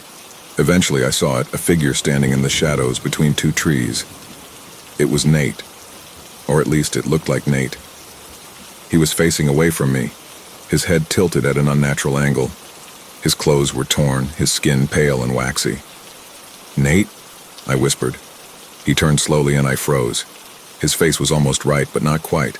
His eyes were empty sockets, his mouth stretched too wide in a smile that didn't belong. He lifted one hand and tapped it against the trunk of a tree, slow and deliberate. Tap, tap, tap. Behind him, more figures emerged from the shadows. Their faces were blank, featureless, smooth skin where eyes, noses, and mouths should have been. They moved toward me, their heads tilting in unison as if studying me. I stumbled backward, tripping over roots and falling hard onto the soft, spongy ground. "Don't follow me!" I screamed, scrambling to my feet. But they didn't stop. The tapping grew louder, more frantic, as if it was coming from everywhere at once. I don't remember how I got out. One moment I was running, branches clawing at my face and arms. The next I was standing on the side of the highway, dirty and shaking, the forest looming dark and still behind me. A passing trucker stopped and offered me a ride. He asked me what happened, but I couldn't explain. I didn't even try. It's been weeks now and I still can't sleep. When I close my eyes, I see them. The hollow ones, their blank faces watching me from the trees. The tapping hasn't stopped either. I hear it everywhere, in the walls of my apartment, in the pipes, in the quiet moments before sleep. Last night, I found a small stone on my kitchen counter. It was smooth and dark, etched with one of the symbols from the clearing. I stared at it for what felt like hours, trying to convince myself that it wasn't the same. It couldn't be. I'd thrown it out the window, heard it hit the pavement below. I was sure of it. But there it was, cold to the touch, heavier than it looked. And then the tapping started again. By morning, I couldn't take it anymore. My hands shook as I fumbled with my phone, scrolling through my contacts until I found Sarah's name. I didn't expect her to answer, but she did. Her voice was shaky, barely above a whisper. "You've been hearing it too, haven't you?" I didn't ask how she knew. "Sarah, what's going on? Why won't it stop?" There was a long pause. I could hear her breathing, shallow and uneven. "They don't let you leave," she said finally, "not for good. If we don't go back, they'll take us, piece by piece." "Who's they?" Another pause. "I don't know what they are, but I know what they want. They feed on us, on fear, on guilt. And once you've stepped into their circle, you're theirs." Her words sent a chill down my spine. "Then what do we do?" "We have to go back." We met at a diner off the highway. Sarah looked like she hadn't slept in weeks. Her hair was pulled back into a messy ponytail and dark circles framed her eyes. She wasn't alone. Eric sat beside her, his jaw clenched tight. His usual cocky demeanor was gone, replaced by something quieter, more haunted. And Jen was there too. Her face was pale, her expression blank, but she nodded at me when I sat down. For a moment, none of us spoke. We just sat there, surrounded by the faint hum of the diner. "They've been following me," Jen said suddenly, breaking the silence. Her voice was flat, distant. "Every night I hear them. And Nate, I think I see him sometimes, standing in the hallway." My stomach twisted. "Do you think he's alive?" Sarah shook her head. "He's gone. Whatever we saw in the woods, that wasn't him." Eric leaned forward, his voice low. "We have to end this. If we don't, they're going to take all of us. You've seen the stones, right?" I nodded. "That's their way of marking you. They're calling us back." We drove back to the woods that night. The road was darker than I remembered, the trees pressing in from both sides. Sarah's hands gripped the wheel tightly, her knuckles white. When we reached the cabin, it looked worse than before. The wood was darker, warped, and the windows were gone, replaced by empty black voids. None of us wanted to go inside, but we had no choice. "We need to find the clearing," Sarah said, her voice trembling. The path was harder to find this time, hidden beneath layers of fallen leaves and twisted roots. But the forest seemed to guide us, the air growing colder and heavier as we walked. When we reached the clearing, the stones were back. This time, they were glowing faintly, a pale blue light that pulsed in time with the tapping. Jen froze, her breath hitching. "Do you hear that?" We all did. It was louder now, coming from the center of the circle. As we stepped closer, the air grew thick, almost suffocating. The shadows around the clearing seemed to shift, moving in unnatural ways. At the center of the circle was something new, a small, crude altar made of twisted branches and bones, and on it was Nate's jacket. Jen let out a strangled cry and rushed forward, but Sarah grabbed her arm, pulling her back. "Don't," Sarah hissed. "That's not him. It's a trap." The tapping grew louder, more insistent, echoing in my skull. The stones seemed to hum, vibrating underfoot. "What do we do?" Eric asked, his voice tight with panic. Sarah pulled something from her bag, a worn, leather-bound book.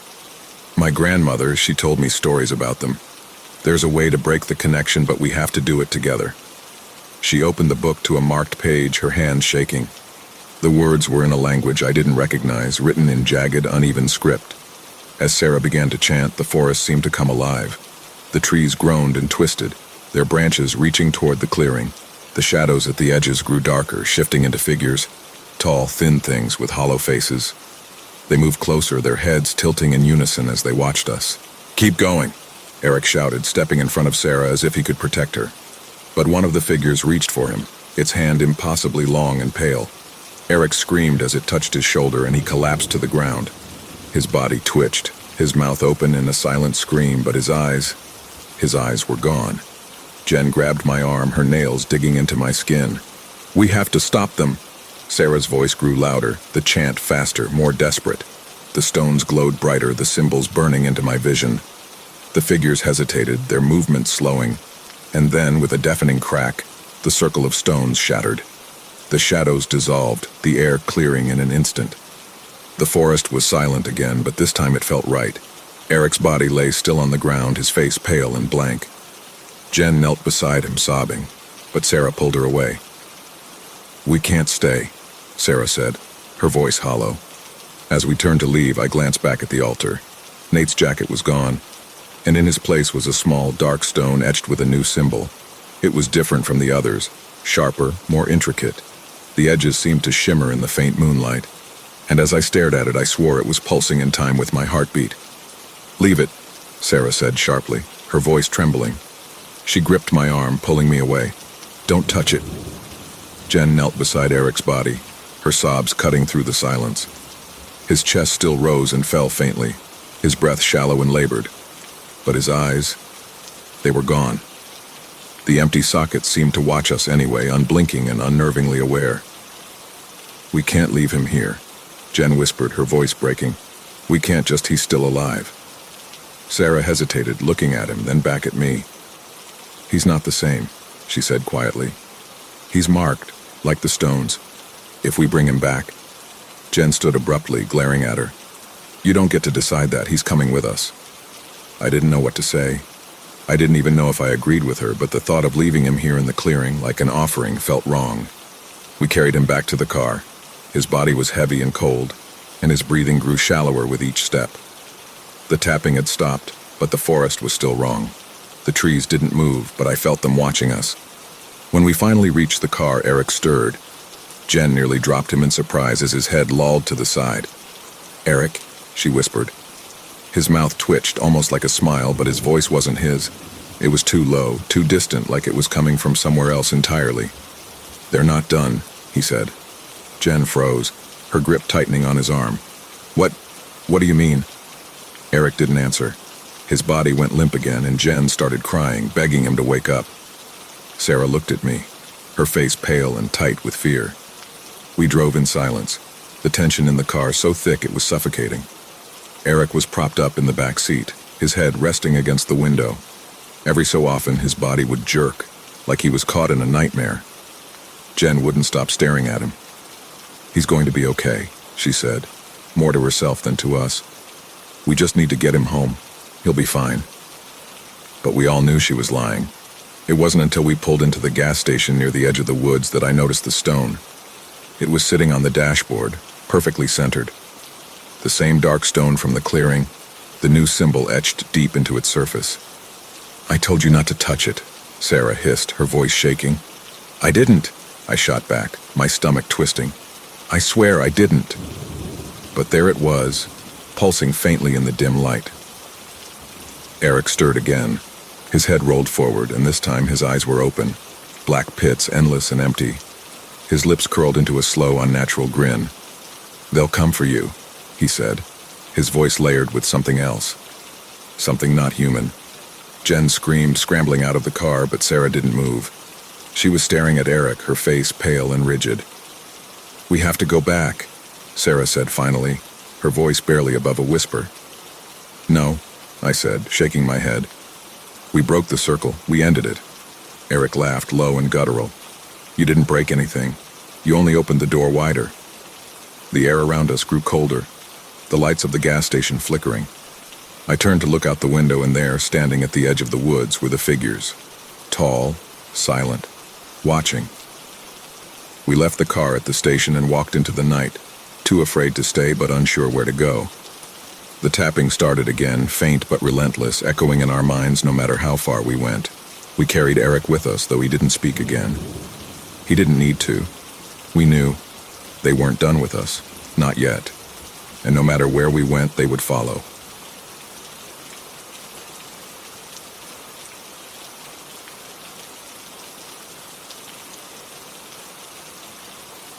I think of children and their craving for more experience. They wish, as I once did, to advance time beyond themselves.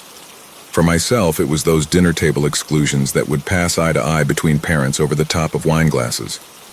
They were almost jokes at my expense. I would get it when I was older. Oh, how I wished and wished to be older. I begged to not be treated like, for God's sake, a baby. I wanted to be a grown-up, but the concept was so abstract to me at that age, so foreign that I thought it meant a dream house like the ones I'd drawn on wax paper with crayons. A smoking chimney, a strip of acid green grass, and blue sky all for myself. Something of my very own. I strained to carve out those fragments of imagined maturity for myself, back when I thought maturity could only bring me good things and freedom. It was Easter Sunday 14 years ago. My parents weren't rich, but we were well off enough to afford an in-country getaway during school holidays. We often spent time at the Pontville Caravan Park, too far from the lakes to be described as in the Lake District, but still tucked neatly away from it all in the countryside. 30 or so yellow-painted caravans in a spiral formation around a log cabin clubhouse referred to as the Den. The site was only accessible via a dirt road and was enclosed on all sides by farmland and patches of forest. Those vans were well kept, but always had that bluish taxi smell of cigarettes leaking through air freshener. They hadn't been redecorated since the 70s, and if the weather strayed outside the realm of mild, the TV would static and fuzz. This was only an issue to my brother, already mature, a coolish 13-year-old. He felt worlds away, only my brother by blood. He was embarrassed by me, and I'm sure he dreaded these caravan reprieves as much as I loved them. You see, far from being upset by a dodgy TV, I had my own little cohort of holiday friends that I would busy myself with. Other kids who would habitually come to Pontville over school breaks. Our get-togethers, being brief, made them all the more special, particularly over Easter, when we would all join forces to complete an egg hunt arranged by the site managers, a lovely old couple who kept cats. They would hide these plastic egg capsules, the type you crack open to reveal chocolate, around the site and parts of the woods every year for the 7 or so kids who were regulars. Well, 6 by that time, I guess, since my brother was all grown up. Easter was tomorrow, but I looked out the window of the room I shared with my brother and felt the disappointment already setting in. It had been raining the previous few days, badly, and was still coming down in gray sheets just a few inches from my face. The type of rain I now know sweeps students off the streets and into the library. I'll always now associate that rain with moldy air conditioning and a stale book smell. Deodorant spiked through with sweat and the clacking of keys hurrying to finish a paper. Back then, the rain only meant ensuing boredom. Still, Easter morning, and although it was cloudy, blue-tinged, the rain seemed to have cleared up. Now all we had to worry about were those marshed patches that could sink and stick Wellington boots. We were all given warnings not to climb over fences into farmland, and with our oversized wicker baskets, we were off to hunt eggs. Sweat sticking down fringes, rosy-cheeked and insulated by raincoats. Our parents glanced out at us periodically from the windows of the Den where they had congregated for coffee, as every so often one of us would shriek and run past. Eventually we had swept the whole site from top to bottom and found what I now assume was all of the eggs, shining jewel-like in our baskets. Those cheap things. At the far end of the site, the furthest part of fence away from that dirt road and the Den, was a gap of wooden fence we all leaned on to peer at the disused barn on the other side, only about 50 meters away. Even at that age, I knew about disused. Old, broken, nobody there. I don't remember who it was that suggested we check the place for eggs. but we were all so giggly and flushed that even the crybabies amongst us, pedants before knowing the meaning of pedantic, hopped the fence. We didn't have to use the door as there was a sizable hole in the wooden exterior of the barn that we all crouched through. It was dry inside, and inside, slumped on a wall, we saw the Easter bunny. It sat still and watched us, not giving any clues, but we felt sure it meant there were eggs nearby. We went methodically through the barn. It was empty, but that didn't stop us sifting through rotting piles of hay. Really, it's lucky none of us got tetanus. Anything could have been hidden in there. Anything apart from eggs. I don't remember what the others said or did, but I remember feeling easily accepting of the fact that the Easter bunny hadn't tricked us. Nothing like that. I thought it might have been sitting against the barn wall watching the hunt from afar. We said our goodbyes to it, and although it didn't reply, I do remember one of the other little boys at this point reminding us that rabbits couldn't speak English. I thought I saw its ears twitch in recognition. We headed back to the den with such a tall tale, though we didn't say where exactly we had met the Easter bunny. After all, we knew we weren't supposed to be in that barn. Of course, we went back the next day, our little procession, but by then it had left with only the blackened imprint on the dirt barn floor of where it had been sitting to prove it was ever there. I always looked back on that memory so fondly. Some piece of magic that was for me and only me. Something for once that adults didn't understand. Mine. I'm not quite sure what to say next. Every time I think of it now, my mouth goes dry. I'm 20 years old, of quite a nervous disposition, but this makes me go even paler. Clutch even harder and more fleetingly at my hands whenever a new piece of the puzzle resurfaces and comes into form.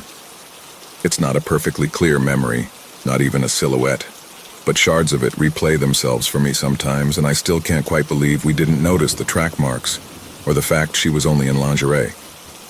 I remember the way she was crooked against the barn wall and the pale tinge of scar tissue and the plastic carrier bag over her face. Her head had been shoved through a tear in the bottom of the bag, and it was secured with a cord at her neck. Atop her head, the handles, knotted, stood stiff and straight up. They had looked like rabbit ears. My maturity. In my maturity, I realized that her spiriting away the following morning had less to do with the stroke of midnight on a holiday, and probably more to do with a group of people, a van, strong hands to break the rigor mortis. Oh yes, she was probably dead. She might not have been when we found her. Perhaps she was comatose, listening to our sickening inflections. "Goodbye, Bunny," I had said. "For God's sake, I truly have something of my very own, something I haven't told a soul. That we might have been able to do something if we weren't dopey middle-class kids. I haven't seen any of my caravan friends for many years, but I wonder if they have warped it over so many times in their heads as I have. An abscess with constant pressure. I would trade that colored crayon house in my sketchbook to be able to go back and give myself that sliver of maturity that might have helped her. Or maybe I wouldn't. Maybe I would wish to take it all back. I would be Peter Pan and keep that childhood memory soft-tinged. I wish to still tell people that I met the Easter bunny."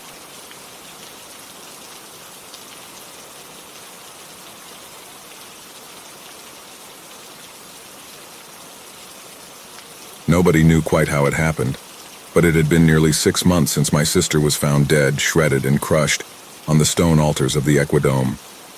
It was not just an abandoned place. It was a remnant of forgotten horrors, a structure that breathed in the shadow of history, a prison for lost souls where time and death merged in an eternal cycle of suffering. No one knew how, but those who entered never truly left. They became trapped in the depths of their own darkness, just like my sister. And now we sped down the dark road through an abyss of trees directly into its embrace. My friend Crow was in the front, flicking the ashes from her cigarette out the window and talking loudly over another pounding corn song. Jason drove, nodding slowly to the music or whatever Crow was saying. I sat in the back seat, flicking a Zippo, staring at the back of her black pixie cut. I could smell her, sweet and earthy through the cool Midwestern air blowing into the back seat. I couldn't help but think of her, even though my sister was dead and it was my fault. I hadn't slept well since it happened. It wasn't just my sister I lost.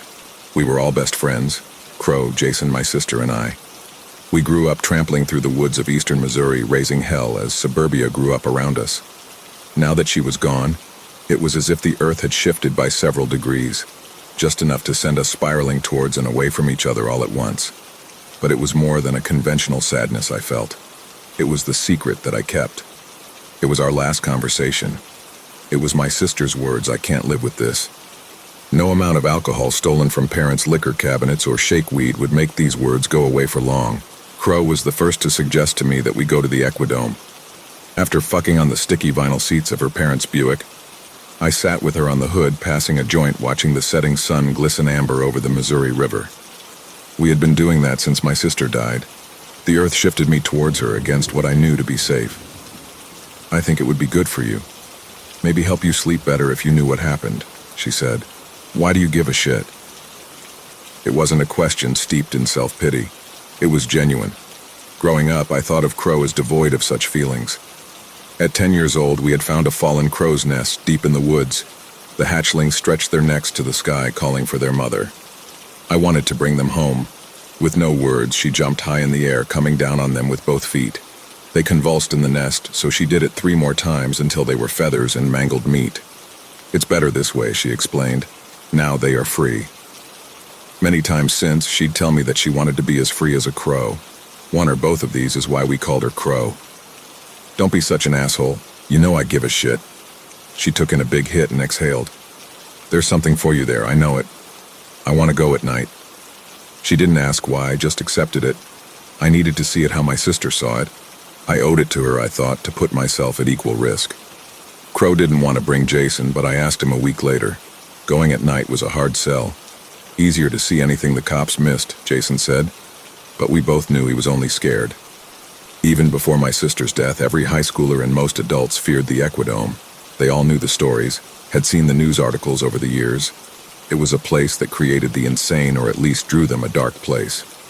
Jason changed his mind when Crow and I said we'd go without him. Fuck that, Jason said. I'm not letting you all go alone. Crow only shrugged, and we set a night in 2 weeks after graduation. Crow had already dropped out, but Jason wanted to keep focused until then. The Equidome dwelled deep in the Bush Wildlife Conservation Area, a proper home littered with World War-era storage bunkers and cemeteries even older still from towns long dead. The sun never shone quite right there, as if through a thin film that had bubbled over the land. At night, you were set on some ethereal plane, losing all sense of time and space. It was black as we drove, except the headlights of Jason's 1980 Malibu, the leafless trees reaching out from the side of the road, beckoning us to join, trapping us forever. This whole place must exist someplace else, I thought, just off enough that people did things, terrible things. I thought about the little girl tied to a tree, left to die just 5 years back by some faceless monster. Where was he now? Was his sister under such a spell? They were heading towards the heart of this place. These were the things I wanted to understand. I also thought of my sister as we drove. The music, the wind from the window. Crow and Jason laughing all fell back, and I was alone in a room of brocade curtains coming ever closer, threatening to suffocate me. I rubbed my forearm with my forefinger, my skin itchy with crescent scabs and scars, and then plunged my nail in drawing blood. I pinched hard until I was back. We were already parked within the trees at the chain-linked entrance. "What are you doing? Come on," they called from outside of the car. I got out and came around the front, the soil foreign and spongy underfoot as if I had stepped onto another planet. Crow leaned against the hood, flipping her butterfly knife with practiced precision. Jason squatted beside her. "I don't think we should be doing this," Jason said. "Don't be such a fucking pussy," Crow said, laughing and rubbing Jason's shoulder. "You're the biggest one here." She closed the knife and put it in her pocket. I noticed the rub and felt the pangs of jealousy. Since we decided to go, Crow had been cold to me. The tilt of the earth shifted her away and towards Jason, I imagined. "I'm going," I said, pulling a flashlight from my back pocket. I came through a hole in the fence and stepped down the gravel road into the darkness. They followed, and then pulled ahead of me, arm in arm, talking in whispers. I focused on the nape of Crow's neck so intently that I could see the soft white hairs. I yearned to touch them, to smell the leather of her jacket, to slip my hand in her baggy jeans. Why was I out of her light? It rose up hot in me, made me dizzy. I had a thought I hadn't had before. I wanted to strangle her or run and die myself. She might see me then. How can I think of such things, I thought, even while standing at the foot of where my sister died, where I caused her to die. The fall night air warmed as we neared the main structure like heat radiating from a body. I thought I might have been the only one to notice. We came around the last bank of trees and the sky opened up into a full blood-red moon. I would have sworn it was white as snow when we left St. Charles, but now it stood watch corrupted by this new, unfamiliar air. Below it, stabbing deep into the night sky, the concrete spires of the Equidome rose like Leviathan. Its history lay heavy on it, scrawled across its stone faces framed in rebar, spray-painted epitaphs that spoke to some darker insight. Rush-trapped. Satan save me. This way to heaven. Hell. What stories each might tell. It took its first breath in 1942 as a water treatment plant for the Weldon Springs munitions plant, birthing death across the European warfront. Peace came.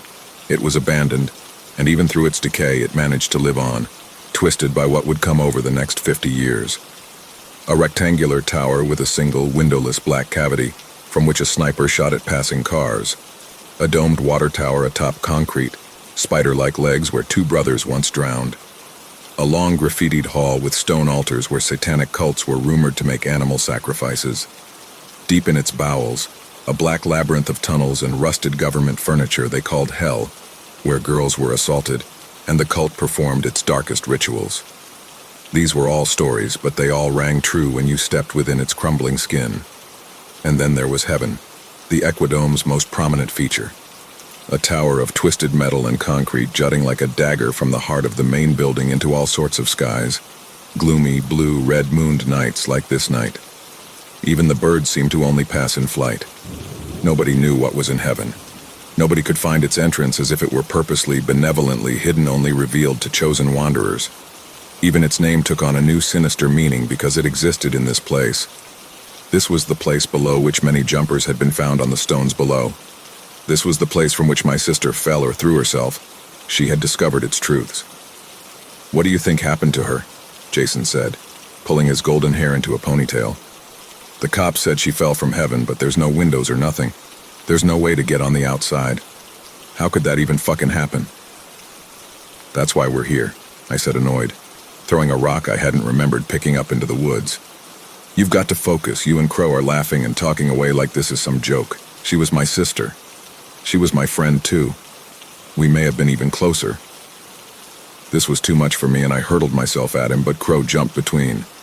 "Fucking stop, we're here for a reason. Let's focus on finding our way up to heaven." Crow had told us earlier that she had heard from a guy at school who heard from another guy that there was a way up to heaven, that he had left painted blue rocks in hell marking the path. "Let's get moving." The world was silent, not a breeze, nor the cry of an owl, nor the sound of cars from the road. As we neared the entrance, heat radiated from within and the gravel devolved into mud, grabbing and pulling at our feet. The main building was a long rectangular cement structure lined with tall windows, most of which had been broken over the years. The red moon illuminated a large mural painted on the outer wall, half obscured by dry vines. A mural of a man's head in terror just before being pulled beneath the soil, his hands crooked in desperation to keep himself up. "That looks about right," Jason half-joked. I avoided looking through the black, empty windows as if something might jump out or some red eyes might show themselves. Why was she here? I thought. We stepped through a small doorway on the far side of the structure and into a vast cement room where darkness filled wherever our light did not shine. We stepped through a small doorway on the far side of the structure and into a vast cement room where darkness filled wherever their light did not shine. The air was fetid and stagnant and hot, permeated with red from the blood moon. 2 rows of pillars ran the length of the room, separated by a large groove in the floor, probably once used to pipe water through the facility. Just outside of the pillars, rows of altar-like slabs lined the room that once held up machinery long gone. The walls were heavily graffitied with warnings and names and beckonings to go deeper into the innards of the building. Under our shoes, the floors were gritty with dust and littered with industrial debris and the trash of its many visitors. "Why is it so hot in here?" I asked. "Dude, you're probably getting hot flashes," Crow said dismissively, or at least I thought she had, but I laughed it off. "We need to be careful." I shone his light around the floor, illuminating several square holes in the cement falling to a seeming abyss below. "Yeah, my cousin fell down one of these and broke her ankle," Jason said. "And that wasn't even a deep one. It'll be harder at night to see them. We'll walk behind you, Chris." Why did they want to walk behind me, I thought. Ever since her death, I felt they were aligned against him. Jason playing the part of faux sympathetic friend, Crow fucking me and then walling me out, always whispering and laughing. I wondered if I should fear them as much as this place. This would be the perfect place to do away with me, as accidents were easy to come by. The stairs leading down to hell were on the far side of the main room. We crossed carefully, avoiding the many holes and pitfalls. Halfway there, Jason tripped over a loose pipe, sending it clinging down a deep crevice before hitting water below. Afraid we awakened the place, we waited and listened for some responding noise far off in the distance, for something coming towards us. Nothing. All was quiet. Just as I lifted my foot to continue, there was the vague sound of breaking stone beneath us in the pessimum of hell, as if something were boring through the cement. It was far below and vibrated the floor, only slightly easy enough to dismiss as the natural deterioration of the place. We continued. When we came to the end, we found bones of a small animal, mostly clean of flesh, scattered across the last altar. Chris thought it might be a cat. "What the fuck is that?" Jason pointed. "Do you think it was the Satanists?" "Everyone knows they don't really do that," Crow smirked. "It's either some wannabes or just some animal died there." She stepped towards the altar, pulled her backpack around her front, and unzipped it. She picked up each bone, running them through her fingers and dropping them into her backpack. "What are you doing?" Jason was taken aback. "Don't worry about it." Crow smiled playfully at him. I knew what she was doing. She told me the day she suggested the Equidome, and for a moment regretted it before relishing in it. She explained she sleeps with them, surrounds herself with them tucked under her blanket. All sorts of bones. Bones left over from meals. Bones she finds on the road or in the woods. Bones from a family pet they buried in the yard and she dug back up. "Why?" I had asked. "Because being that close to death is comforting. The quiet of it all. I feel more alive," she explained. It should have turned him off, I knew that, but it had the opposite effect. "Let's move on," I said, pointing my flashlight towards a hole in the floor with a stone staircase falling quickly into the void. Scrawled in black paint above it were the words, "Your dreams lie below with us in hell," with an arrow pointing down. "Either of you ever been down there before?" Crow shook her head. Jason told another story about his cousin once being chased out by a group of men, naked with burlap sacks on their heads. "Was that before or after she broke her ankle?" I asked. "Fuck you," Jason laughed. Crow shrugged and headed towards the stairs. Why can't I even get a laugh out of her, I thought. If Jason said it, she would have laughed. They were joined against me, and I didn't know why. The stairs lacked railing, and the flashlight shined in all directions, would not land on either ground or wall, so that I felt as if we were descending into the depths of a great black lake. It was only at the last few steps that the floor revealed itself, strewn with rusted metal and other refuse from the Equidome's days of use, and cigarette butts, shattered glass pipes, and unwrapped condoms from its nights of misuse. As if appearing from nothing, we were at the end of a long, narrow hall with doorless entries into many rooms littering each wall, the end of which still a mystery to us. To me, the heat was suffocating, radiating like a beating heart veiled by the darkness. I took my shirt off and put it in his backpack. Crow and Jason looked at me confused, but the time for joking had passed. "The guy said the bluestones start 12 doors down on the right," Crow said, pointing into the black. "Give me the flashlight. It'll help us find them faster, since I know what we're looking for." If Crow asked, I would oblige and handed it to her as we made their way slowly down the hall, counting doors as we went. "It smells like shit down here, like there's something dead," Jason said. "I still don't understand why we couldn't do this during the day." "It's just as dark down here during the day, so just pretend," Crow said. We came to the 12th door and stepped in. Crow scanned the room with the flashlight. The room was square, bare, and only about 30 feet long. At the end was a shaft falling into another black abyss. "I wonder what's in there," Jason said. We peered over the edge, and it was not an abyss at all, but had a floor about 15 feet below, framing another stone slab, this one with a jagged pipe jutting upwards from it. The flashlight flashed against something metal and polished next to the altar. "Crow, shine the light there," I said. "Jason, isn't that the ring your dad gave you that you've been missing? How'd that get?" "Do you guys hear that?" Crow asked, a kind of fear building in her voice that I had never seen in her. "Hear what?" I asked. "They are screaming. I can't get them to stop. So many voices all at once. They are so fucking loud." I moved towards her, but she flung me off, swinging her arms wildly and pacing back and forth. As if caught in a trap, she stopped. Her body rigored, her eyes mesmerized by something on the back wall unseen to me and Jason. Then she screamed loud and long, echoing through the dark halls of hell. as quickly as it started, and before I could stop her, she ran from the room with the flashlight and we were left in darkness. We came out into the hallway to follow her, but she was gone, absorbed by the dark. What the fuck was that? Jason was frantic. We shouldn't fucking be here. How can she disappear like that? We need to get out of here. Calm down. I grabbed him by the shoulders and pulled him back into the 12th room. I don't know what just happened, but there's nothing we can do about it.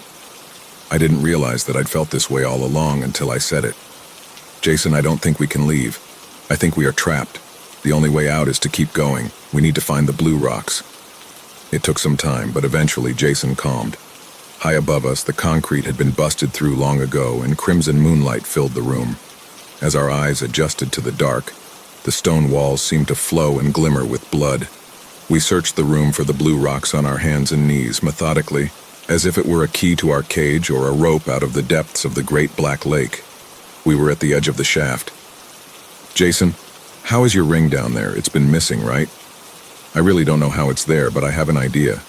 I could tell you a bunch of bullshit right now and it might work, but I've been meaning to tell you. Your sister and I, you know we were close. I gave her the ring. Why? I already knew. I needed him to say it. We were screwing around, but it was more than that. I stood up. Jason met me eye to eye, crimson faces. Did you know she was pregnant? I said through gritted teeth. Shit, no man, she was pregnant. My sister had told me through streaming tears the day before she died. She wouldn't tell from whom. It didn't matter, she said. It would be the baby or her, she said. I remembered her words, I can't live with this, and then she was gone, worse than gone. A lifeless, broken body, and I had told nobody. Since the words were like worms consuming my brain, I can't live with this, I can't live with this. This is your fault too. She told me a day before she died or killed herself or whatever that she couldn't live with it. God damn it, Jason, how could you? We both did this to her. I could see Jason taking it in, the guilt in his eyes. Jason was becoming me, and it brought me a vague satisfaction. And then Jason's eyes turned to the door quickly, imperceptibly if I hadn't been so close. A soft rush of wind and a flicker of black, and I was looking at the distant wall, not quite sure what happened. Jason was gone. There was a thud and raspy groan from the recesses of the shaft just beside me. I shook myself out from what felt like a space between sleep and reality to find Jason sprawled on the altar looking up at me. His body arched violently over the metal pipe. His body writhed as he looked from wall to wall, trying to make sense of how he got down there and the pain he felt. Did I do this, I thought. Are you okay? I called out, aware the situation outweighed my words. What happened? I'm not sure. The pipe didn't go through. I don't think, but I can't feel my legs. You're moving them, so that's a good sign. I'm going to come down and... A crash came from outside of the room far down the hall, like metal pots clinking across the floor. I turned to look. What the fuck?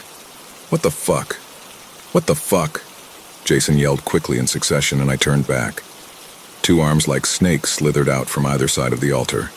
Brown like old blood, they stretched outward 6 feet in both directions, clenched fists opening to unveil long clawed fingers. Each arm curled towards Jason until the spine-like fingers rested on his chest. There was a moment that felt like an eternity where I questioned what I was seeing and refused to believe what I knew would come next. An eternity that came to an end with the sound of bone snapping and flesh separating, and Jason letting out an inhuman scream. An eternity ending with the pipe bursting through Jason's chest, and his blood coming forth like a fountain seeming to stop in midair eye level to me before splattering back down on my friend's chest.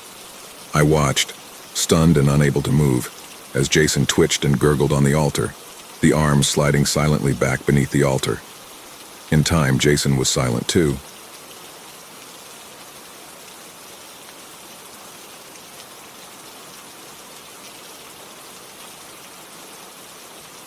Once there was a man named John and his wife, Mary, who had a beautiful son named James. At just 4 years old, James was the embodiment of joy. His laughter could brighten the darkest days. As his birthday approached, excitement filled the air. However, John felt their cozy living room was too small for the party they envisioned. Our living room is far too small for the party, John declared. We should hold it in the basement. But John, he hates the basement, Mary replied, her voice tinged with concern. Nonsense, our brave boy is growing up. He's not scared anymore, John insisted. Reluctantly, Mary agreed. On the big day, anticipation turned to confusion when James's friends didn't arrive. As he returned from school, his heart sank. Where was everyone? Calling out for his parents, he searched the house attic, kitchen, bedrooms, even the living room until he heard a faint drip from the basement. His last option, the place he had avoided since that day. Clutching a bag of Christmas gift from his father, he approached the basement door, heart pounding. He crept down the stairs, only to be met by a chorus of voices shouting, "Surprise!" But instead of joy, terror surged through him, and he bolted back up, screaming. Mary and John exchanged bewildered looks. "What just happened?" John asked, concern creeping into his voice.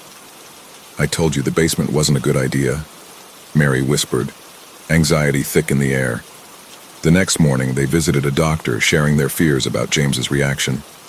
The doctor listened carefully and suggested, "Lock him in the basement for a short time. It might help."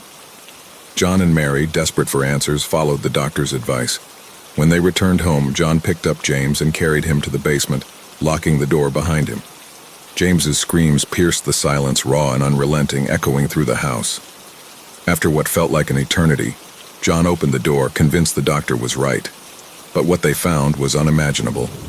In the dim light of the basement, James lay lifeless, his body twisted unnaturally. Panic surged through John and Mary as memories flooded back to the little one's birthday, James's fearfully glances, the shadows he whispered about, the chilling stories of Gloomshade, a figure that haunted children's nightmares. Now they understood. Gloomshade had thrived on James's fear, feeding off the very essence of his innocence. As they stumbled back, horrified, they recalled the signs they had ignored.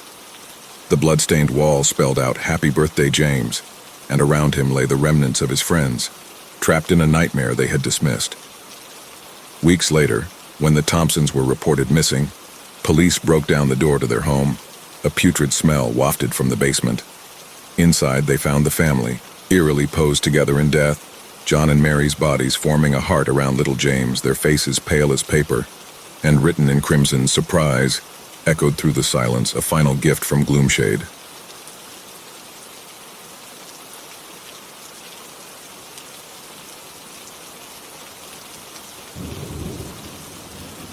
I thought it was harmless at first, just a little phase.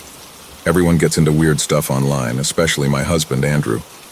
He had always been a deep dive kind of guy, the type to research conspiracy theories with the same passion he had for surfing or fishing.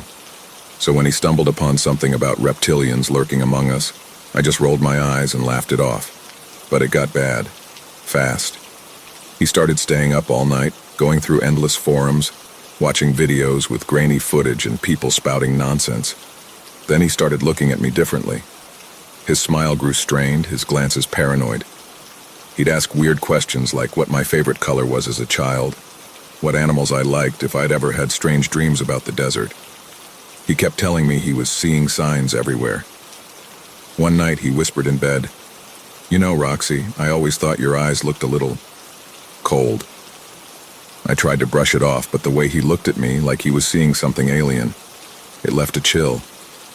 Then a couple of weeks later, I woke up to find him and the kids gone. I searched everywhere, called everyone I knew.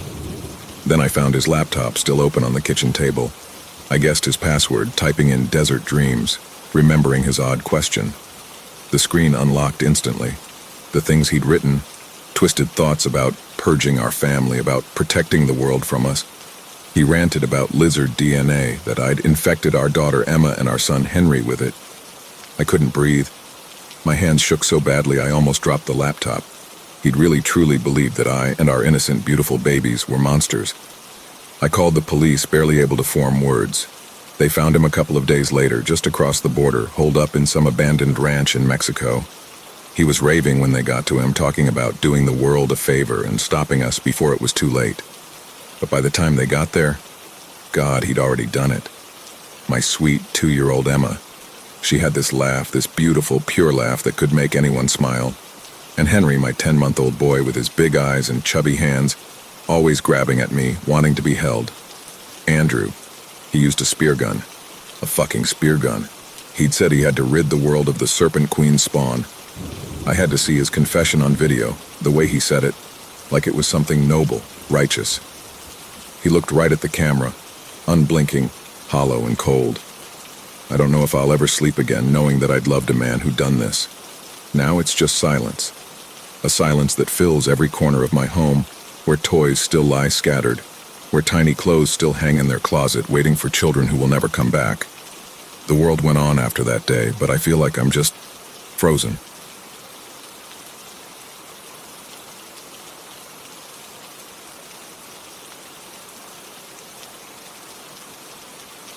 I used to think Mammoth Cave was just another adventure, a tick off our list. It was supposed to be fun, a weekend to explore the shadows with my best friends, to test our nerves in the endless dark. But somewhere down there, under miles of stone, something went wrong. Now one of us is missing, and I swear, I can still hear him calling. We'd been going for hours, our voices echoing through the tunnels, each one mocking the confidence we had when we started. There was me, Sam, and my friends Luke, Jared, and Ben. Ben was always the daring one, the first to wander ahead, the one who'd get us into trouble just to laugh it off. But when he didn't come back, no one was laughing. It's strange. We retraced our steps, searched every crevice calling his name until our voices scraped raw. Nothing. Just an endless silence, heavy and swallowing. And then, the faintest echo, like Ben's voice, drifting from somewhere deep in the shadows. Luke was the first to hear him calling. He stopped dead, his hand shooting up as we walked, telling us to listen. We froze, straining against the thick silence. "Did you hear that?" he whispered, his voice barely louder than a breath. None of us had, but as we stood there letting the silence settle around us, we heard it. A faint, distant call, almost swallowed by the stone around us. It was Ben's voice, unmistakably. He was calling out, the sound barely reaching us but bouncing off the cave walls in strange, warped echoes. The direction was wrong, though. The call wasn't coming from where we'd last seen him. It was coming from one of the tunnels we hadn't even traveled down. But maybe, somehow, the paths were connected. It wasn't impossible for cave tunnels to intersect. We were probably about 2 miles down at this point, so deep that the silence felt alive, closing in around us. The chill in the air seeped into our bones, and every breath echoed back like a reminder of how far we'd come. The walls felt tighter here, the space around us shrinking with each step. Our lights cast shaky beams on the rough stone, cutting through just enough darkness to keep us moving. We'd packed extra batteries, sure, but even with the supplies, an uneasy feeling twisted in my gut. Still, leaving wasn't an option. Ben was down there somewhere, and we couldn't just abandon him in the dark. We walked down a few hundred feet, calling out Ben's name into the dark, then waiting in silence, hoping for any kind of response. The cave swallowed our voices, leaving only the faint drip of water somewhere far off. Then, after what felt like ages, we heard him. It came from behind us. "What the fuck?" Luke whispered, his voice tight and shaky, eyes darting back toward the path we'd just covered.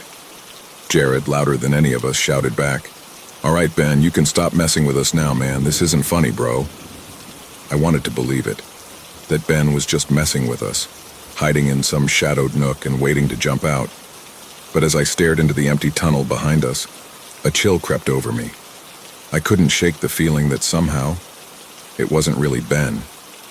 We backtracked, our lights slicing through the shadows as we searched every inch of the area. We moved slowly, scouring every nook, every crack in the walls. But there wasn't a single trace of Ben. Not a footprint, not even a scuff mark.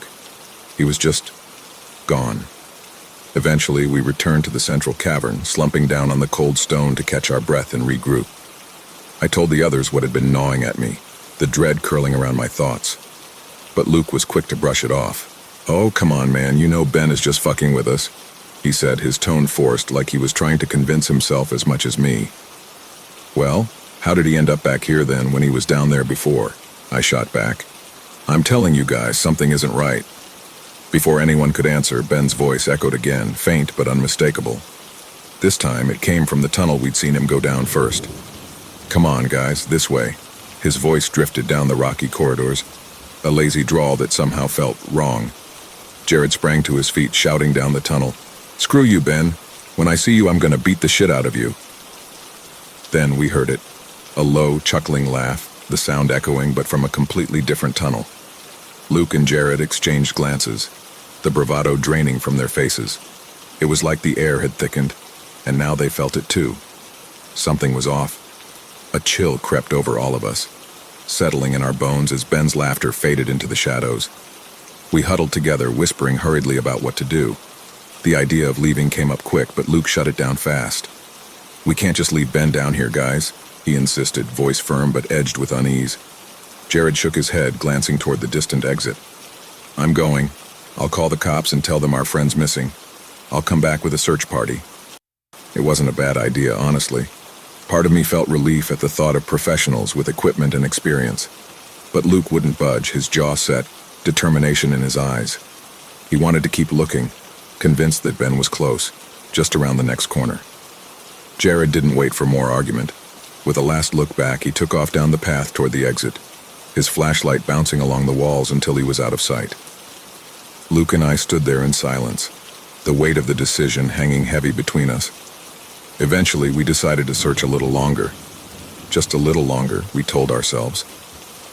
After Jared disappeared from sight, Luke and I ventured down the same tunnel Ben had vanished into. We called out, voices barely steady, and after a moment, Ben's voice drifted back, faint and distorted, like it was caught in a slow echo. The sound seeped out of a dark, narrow crevice ahead, just wide enough for us to squeeze through. We moved cautiously, each step slower than the last, feeling a prickling sensation on our necks, like unseen eyes were watching us from the shadows. The path bent sharply to the right, creating the illusion that it might loop back toward one of the other tunnels. Luke forced a chuckle. "See? He's just messing with us." But as we rounded the corner, our lights caught something that made us stop dead. A jagged hole yawned open in the middle of the path, wide and deep, cutting off the tunnel.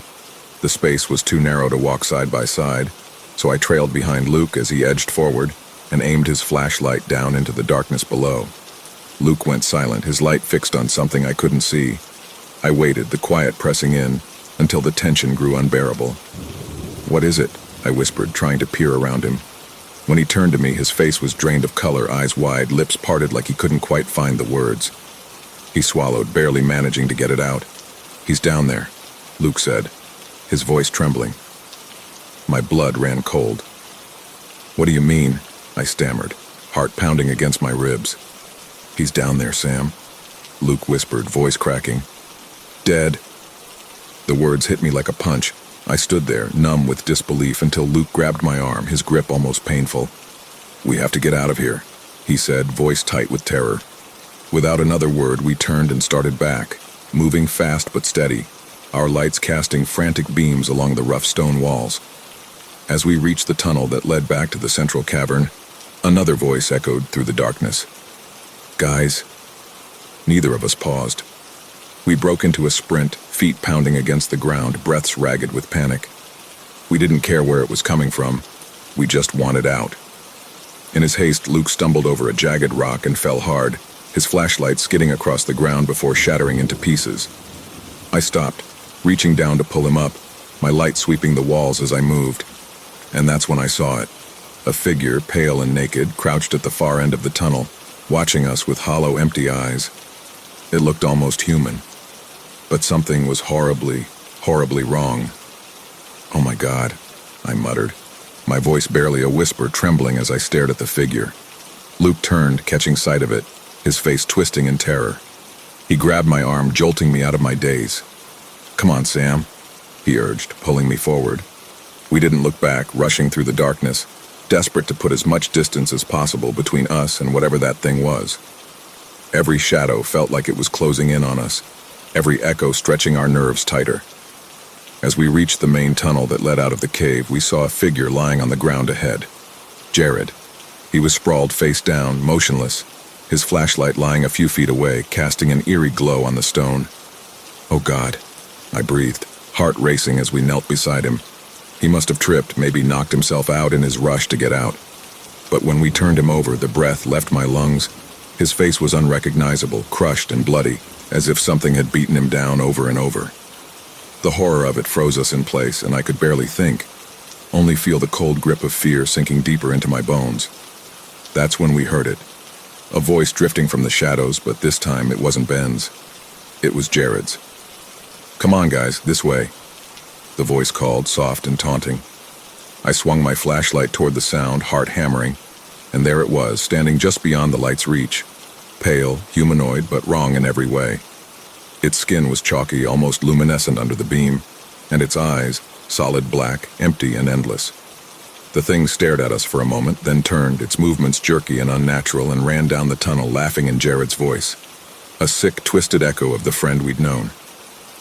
"What the hell?" Luke whispered, voice barely audible over my own pounding heart. He grabbed my arm, his grip trembling. "We have to get out of here, man." I didn't need any convincing. We bolted, feet slamming against the stone, the darkness stretching ahead of us like a maw ready to swallow us whole. As we ran, the creature's footsteps echoed close behind, its pace relentless. My heart pounded, my breaths coming in ragged gasps as we pushed forward. Suddenly, Luke stumbled and fell, hitting the ground hard. I skidded to a stop, spinning around, and that's when I saw it. The creature had caught up to him, gripping his leg and starting to drag him back into the shadows. Luke clawed at the ground, his face contorted in terror. Without thinking, I shone my flashlight directly on it, and as the beam hit, the creature shrank back, raising its long, bony arms to shield its huge black eyes. It couldn't stand the light, that much was clear. I stepped toward Luke, light fixed on the creature as it hissed and retreated, slipping back into the pitch-black depths of the cave. We backed away slowly, both of us trembling, the silence around us settling like a heavy weight. We kept moving, trying to keep our steps steady, though every nerve in our bodies screamed to run. Luke fumbled in his bag, pulling out his spare flashlight, and now with both beams cutting through the shadows, we scanned every crevice, every dark corner around us. The creature was silent now, but its presence clung to us, a feeling so thick it was hard to breathe. We both knew it was still near, lurking just out of sight, watching and waiting.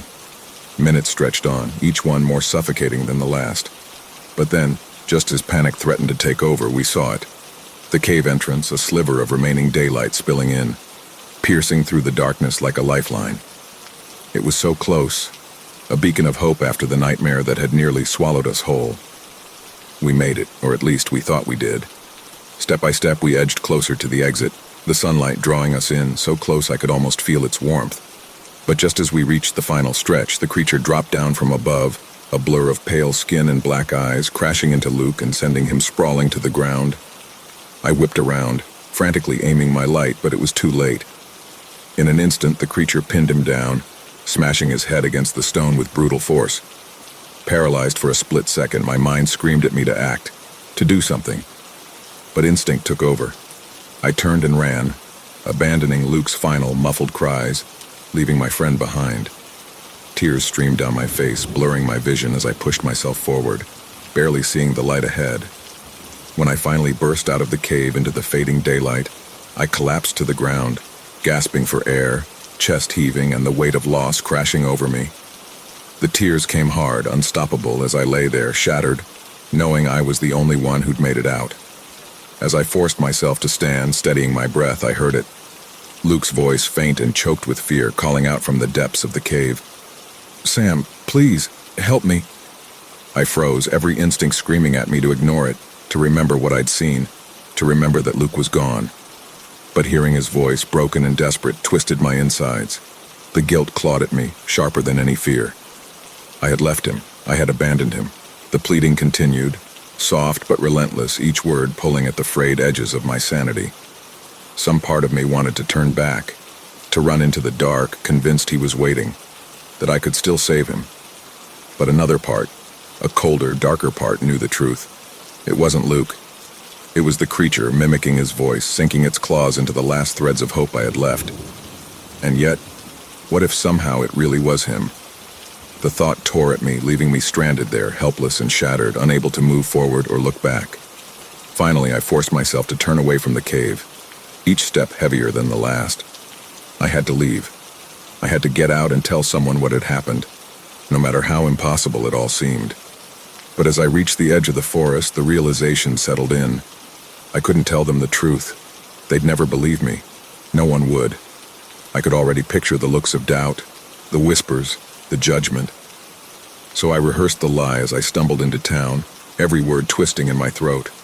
I told them we were stalked by someone in the cave, that he'd ambushed us, attacked Jared and Luke. I described a faceless killer lurking in the dark, hunting us down one by one. It was easier that way, easier than trying to explain the unexplainable. They listened and they wrote it all down, but even as I spoke, a chill ran through me. In the back of my mind, Luke's voice still echoed, pleading, calling me back into the dark. The cops didn't let it go. They pressed me for hours, asking the same questions over and over, watching my every reaction. Soon enough, they began talking to my friends and family, probing into my relationship with the group. I could see it in their eyes. They suspected me. I was the last one out, the only one who'd made it back, and my story didn't add up. They searched the cave for days, combing through every passage, every cavern. Eventually, they found Ben's body, crumpled at the bottom of that pit, limbs twisted at unnatural angles. But Luke and Jared, they were gone. Their remains were never recovered. And now when I close my eyes, I still see the darkness of that cave, hear the echo of their voices, distant and pleading. No one believes me, and maybe after all this, I'm not sure I even believe myself.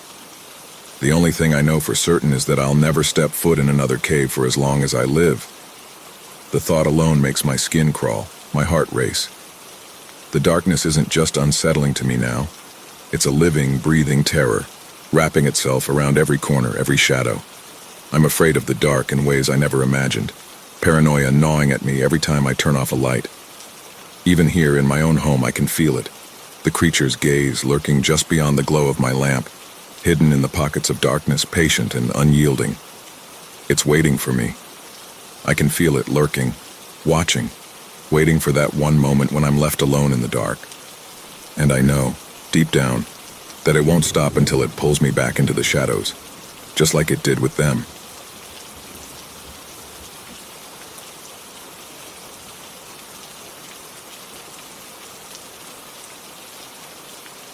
Hollywood loves remakes. That's because Hollywood itself is a remake. Close your eyes and imagine a silent film. I bet you're seeing Charlie Chaplin in all of his black and white greatness. But what you might not realize is this movie you're picturing doesn't take place in Los Angeles. It's actually 350 miles north in Niles Canyon, America's first Hollywood.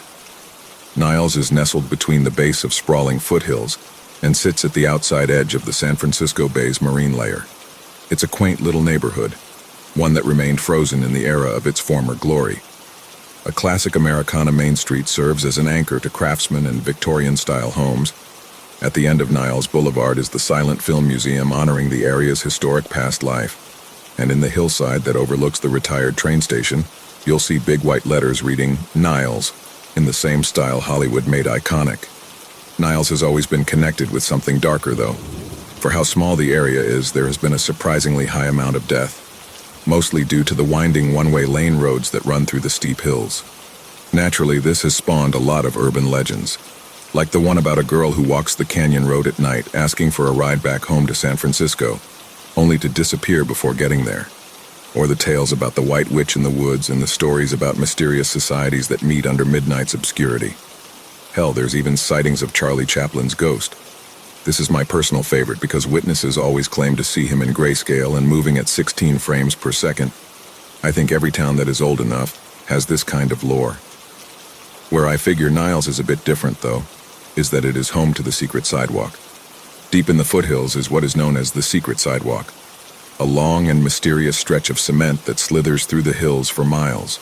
It's hard to get to, and is one of those kind of places that's passed down from one generation of young people to the next. A place that you hear your friend's older brother bragging about for years before they get too old for it, and finally shows you how to get to it. Some of my favorite memories were the days my friends and I would ditch sixth period, fill a backpack with beer, and spend all day wandering the sidewalk. What the quote-unquote sidewalk actually is an aqueduct that used to carry water from the bay to local reservoirs. Long dried up and out of service, it now rests covered in graffiti with multiple openings pried ajar, turning the square cement structure into hollow tunnels for urban explorers or anyone brave enough to go in.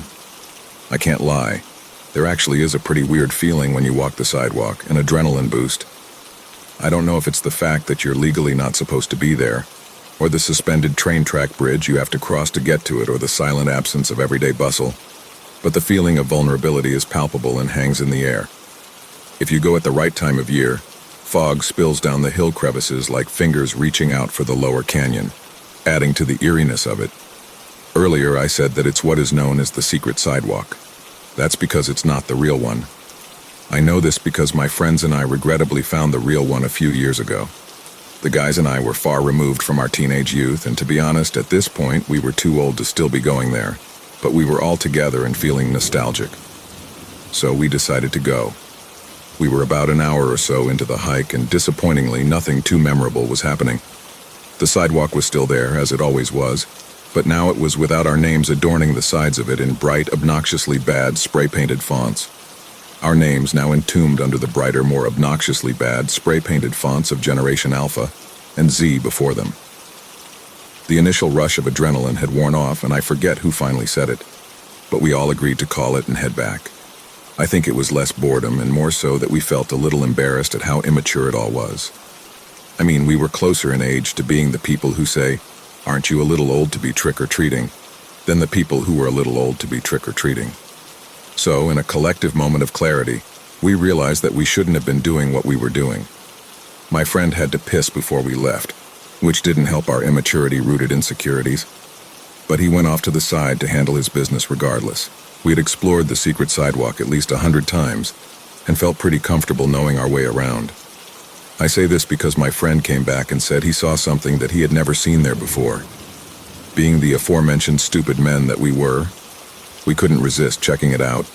Through the shrubbery, you could see what looked like a sidewalk on the other side. A real sidewalk, not an aqueduct. Overgrown and beaten, sure, but there was definitely cobble-looking stones joined together forming a walkway.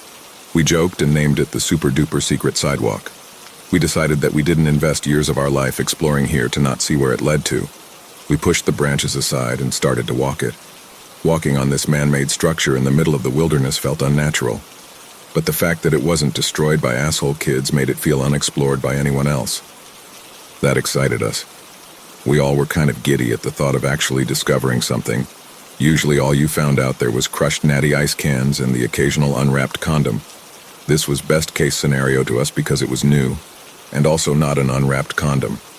Every now and then we'd actually see signs that we weren't the first to walk this path. An occasional sweater or a beanie, and even a single shoe could be found laying off to the side of the sidewalk. At first I weirdly found comfort in the discarded clothes. It made me feel less alone that someone had done this before, if that makes sense. Like trail markers reminding you that what's ahead has been formerly walked. But the further we got, the more that feeling changed. I didn't clock it at first because of how smoothed down they were, but what I originally thought was cobblestone didn't actually seem to be. It was subtle, but every now and then I'd catch it. Etched in stone were letters and numbers. They were hard to see because the stones were laid out in mosaic fashion. If you just looked at one piece, you could assume they were just scratches, but when you looked at multiple, it became clearer. We were walking on a path made of shattered headstones. At this point, I noticed that we were growing increasingly irritable.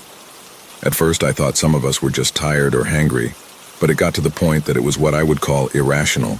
Everything seemed heightened and annoying.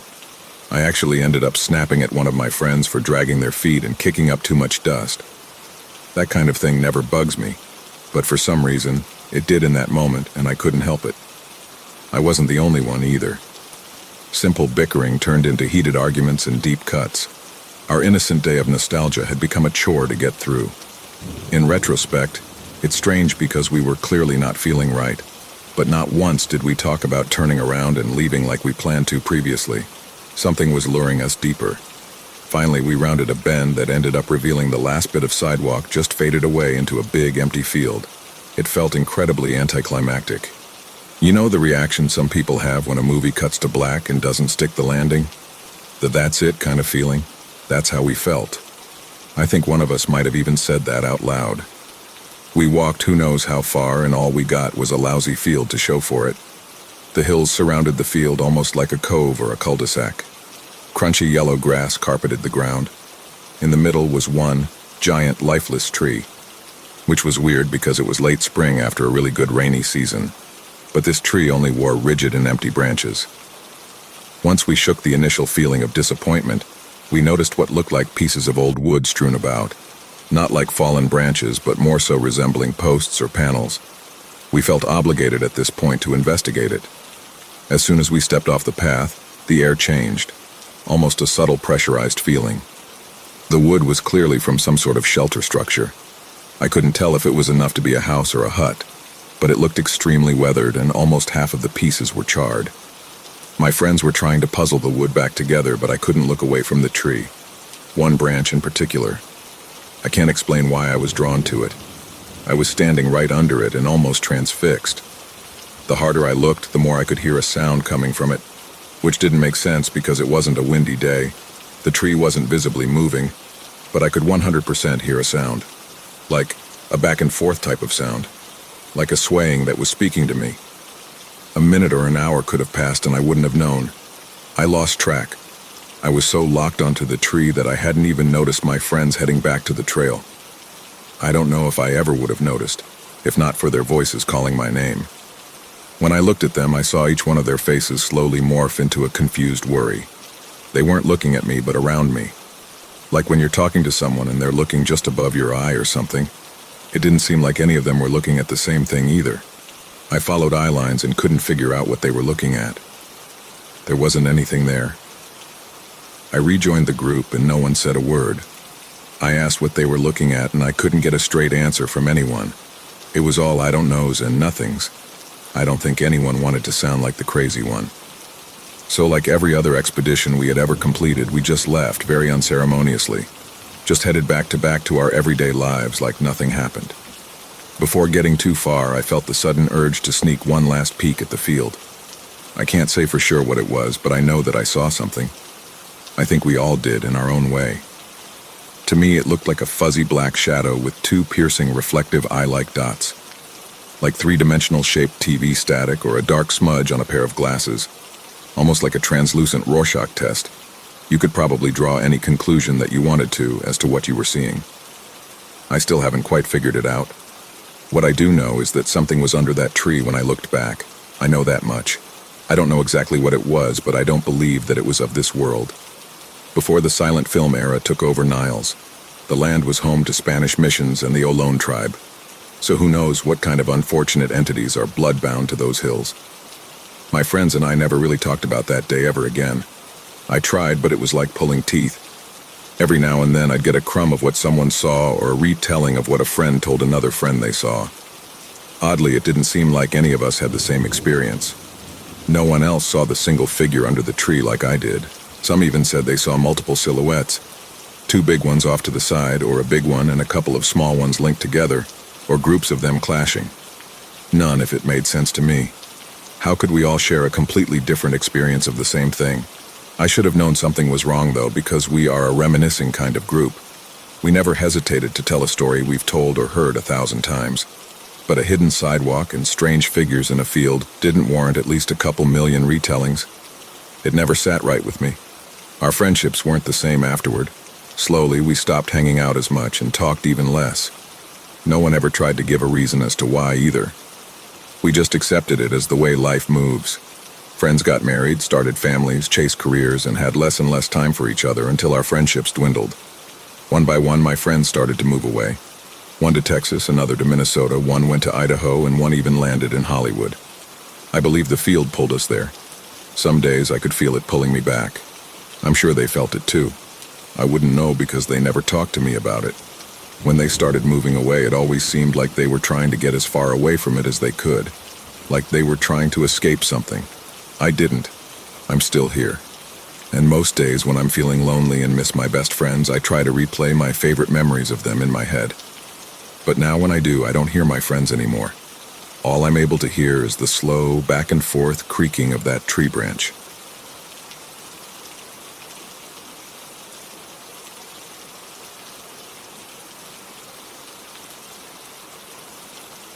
Considering today is Friday night and the probability of traffic jamming up on the street may be high, James decided to take his bicycle to visit his friend's place to avoid traffic. He took a shortcut off the road and through the abandoned park. About halfway through the park, he heard a whistle coming from behind, but he ignored it and rode quickly away. Finally, out of there and back on the street where there were people standing around, he looked back at the park from where the whistle had come and saw a man standing perfectly still, wearing a suit and looking right back at him. He assumed a bunch of no-brainers were playing a prank on him, so he shook his head and went straight to his friend's house. When he got to the house, his friend was in the shower, so he had to wait outside. Suddenly, there was the same whistle again, but this time it sounded closer than the last one. He turned around to find the suited man standing behind the locked main gate. A little frightened, he remained calm and warned the person to carry their joke elsewhere. He turned to call out to his friend to hurry up and open the door. When he turned back in the direction of the man, he found him standing inside the compound. Baffled by how quickly he got inside, James grew more concerned and alarmed. To avoid any surprises from the suited man, he kept his eyes fixed on him, but each time he blinked, the man moved a step closer. Unable to bear it anymore, James began to shout for his friend to come out. Just when the suited figure was inches away from James, his friend opened the door to see what all the fuss was about. Right in front of him were James and the silhouette of a man jumping the gate and making an escape. The police were called, but there were no signs of a suited man in the area or at the park. The only trace of the man was the video from the CCTV camera from earlier that night.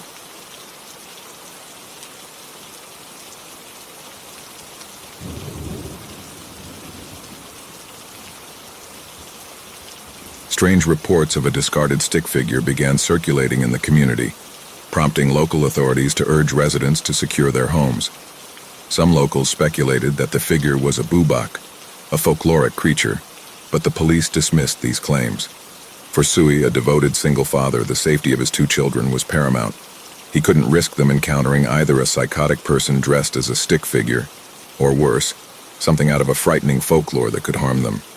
Each night, before dinner and bedtime, he made it a point to engage them in discussions about their day at school.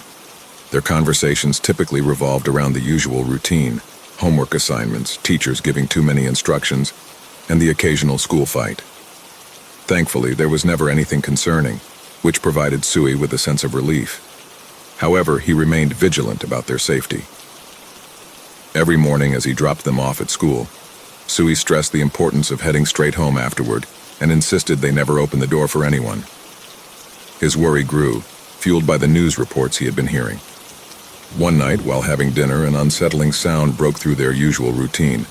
The distinct sound of a baby crying echoed from the back of the house. At first, they ignored it, assuming it was a neighbor's child. After all, they lived in an apartment with many other families, and such noises were common. However, this particular sound was persistent and seemed to draw closer. Feeling a rush of unease, Sui told his children to go to their room and stay there while he investigated. Slowly, he made his way toward the source of the crying, which seemed to be coming from the balcony. As he stepped outside into the dim light, he spotted what looked like an old scarecrow propped against a worn-out bag. Intrigued, he approached it for a better look, his heart racing. But before he could register what was happening, the strange figure lunged at him. It coiled around Sui with a speed and force he couldn't comprehend before dismembering him in a horrifying frenzy. Later, when the children grew curious about why their father had been gone for so long, they ventured through the house to find him. Instead, they were met with a sight that would haunt them forever. Blood stained the ground, and they screamed for help, their innocence shattered in that terrifying moment.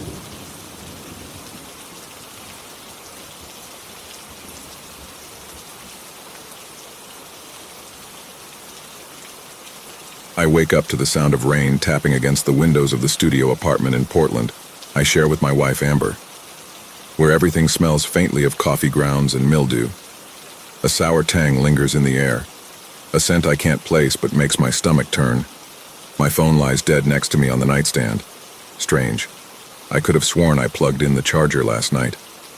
I sit up, rubbing the sleep from my eyes, and the ache in my muscles feels deeper than it should, like I've been lying in the same position for days. My clothes, yesterday's clothes, cling to my skin with the stale odor of sweat, as if I've lived in them far too long. The clock reads 10:42 a.m. I never sleep in this late on a weekday. A cold sense of dread creeps in as I stagger out of bed. My car keys aren't on the hook by the door. My laptop is missing from the desk. I shuffle toward the kitchen, each step heavy, like my body's forgotten how to move. As I round the corner, our dog Baxter stands in the middle of the room, stiff, tail low, hackles raised. His lips peel back, exposing teeth in a way I've never seen before. "Bax, hey buddy." My voice cracks. He growls, low and guttural, like I'm someone he's never met. His eyes, usually soft and eager, are wild now, tracking my every movement, a predator sizing me up. Come on, it's me. I take a cautious step forward, but he lunges, snapping the air just inches from my hand. I stumble back, heart hammering. The worst part isn't the aggression, it's the look in his eyes. There's no recognition, none. I barely manage to sidestep as Baxter snaps again, teeth clicking shut with a sharp clack.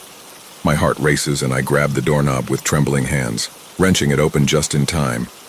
I stumble out into the hallway, slamming the door behind me as his paws scrape furiously against the wood.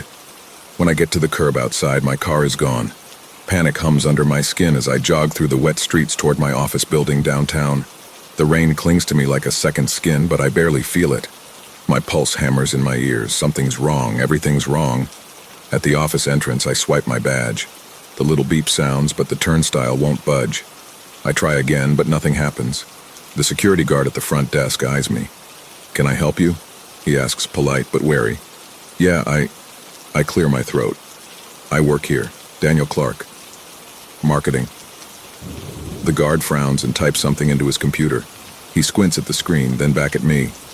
"Says here Daniel Clark already checked in about 30 minutes ago." The room tilts. My heart skips a beat. "What?" The guard looks concerned. "Look, man," he says carefully, like he's trying not to spook me. "You okay? You want me to call someone?" I push past him before he can finish. "I need to get upstairs." He calls out after me, but I'm already in the elevator, jabbing the button for the 11th floor. Each second that ticks by feels like a countdown to something inevitable and awful. The door opens with a chime, and I step into the familiar buzz of the open concept office. Phones ringing, keyboards clacking. And then I see him. He's sitting at my desk, typing away with an easy, practiced smile. He glances up casually, and for a second my brain short-circuits. Because the man in my chair, the one joking with Jason from accounting, drinking from my coffee mug and wearing my watch, is me. Number not exactly, he's better. His jawline is sharper, his skin is clear, his clothes fit perfectly, not rumpled or wrinkled like mine. Even his hair, always a little limp no matter what I do, is thick and swept back like he just walked off a photo shoot. He's me without the flaws. Jason claps him on the shoulder with a grin. "Congrats again, man, that promotion's long overdue." My stomach twists. The promotion, my promotion, the one I'd been grinding for, sacrificing weekends, working overtime, skipping dinners with Amber, just to prove I was good enough. "Thanks, bro." The imposter's voice is smooth and warm, like mine, but without the hesitation, the doubt. I step forward, my voice trembling with anger. "Hey, get the fuck out of my chair." The room falls silent. Heads turn. Every eye in the office locks on me, and for a moment nobody moves. Jason shifts uncomfortably. A few coworkers whisper to each other, casting uneasy glances in my direction. The other me tilts his head and smiles, cool, calm, and collected. "Sorry. Do I know you?" Something snaps inside me. I slam my hands down on the desk. "I am Daniel Clark. That's my desk, you fucking fraud." Jason steps in front of him, his expression tight with confusion and just a little bit of fear. "Hey, buddy," he says, his tone low and careful. "I don't know who you are, but you need to leave, right now, before we call security." I open my mouth to protest, but two guards are already behind me, hands clamping around my arms. The pity on everyone's faces as they watch me being hauled away burns like acid in my chest. They drag me out, toss me into the cold rain, and slam the door shut behind me. I sit there for a moment on the slick pavement, stunned, the rain washing over me. People pass by without a glance, just another nobody on the street. I dig through my pockets, fingers trembling, and pull out my wallet. My driver's license is gone, replaced by a blank plastic card. No name, no photo, no address, just empty space where I used to exist. I don't go straight home. For the next 2 hours, I wander the streets in the rain, my coat soaked through, searching for answers. I call my cell service provider from a payphone, but my number has already been transferred to a new device. My bank? Same story. A new password was set this morning, and they won't tell me more without proper ID. I try calling Amber. No answer. I dial twice more, straight to voicemail. At first I think I've been hacked, but nothing fits. How did they get my face, my voice, my fucking memories? I head to the police station next, but as soon as I tell them someone's stolen my life, and that person looks and sounds exactly like me. The officer at the desk gives me this look, like I'm unstable, like I'm a problem. When I finally circle back home, the door to the apartment won't budge. My key isn't on me, and the doormat where we keep a spare is empty. I bang on the door, calling for Amber, but she doesn't answer. I circle the building, drenched, heart racing. The fire escape on the side, our usual shortcut when we forget our keys, is still there. One of the windows is cracked open just enough to squeeze through. I haul myself up, the metal ladder groaning under my weight. My wet clothes stick to the rust, but I don't care. I just need to get inside. I need to see Amber. She'll know what's going on. She has to. I slide the window up and pull myself in, landing awkwardly on the hardwood. As I reach the hallway leading to the bedroom, I hear it. A low, rhythmic groan. My pulse stutters. I creep forward, trying not to make a sound. The door to our bedroom is ajar, light spilling from the crack. I push it open with trembling fingers. I know what I'm going to find before I see it. The bedroom smells of sweat and exertion, a scent so thick I gag on it. My wife, Amber, lies sprawled across the bed, glowing with satisfaction. Her dark hair is a wild tangle against the pillows, and she's breathing in short, happy gasps, the kind I haven't heard from her in a long time. At the foot of the bed, he kneels between her legs, my face, my body, my voice murmuring something low and soft. He wipes his mouth, still hard, and grins when he sees me standing in the doorway. He doesn't even bother covering himself. Amber lets out a dazed, satisfied laugh. "Oh my God, Dan. You've never done that before."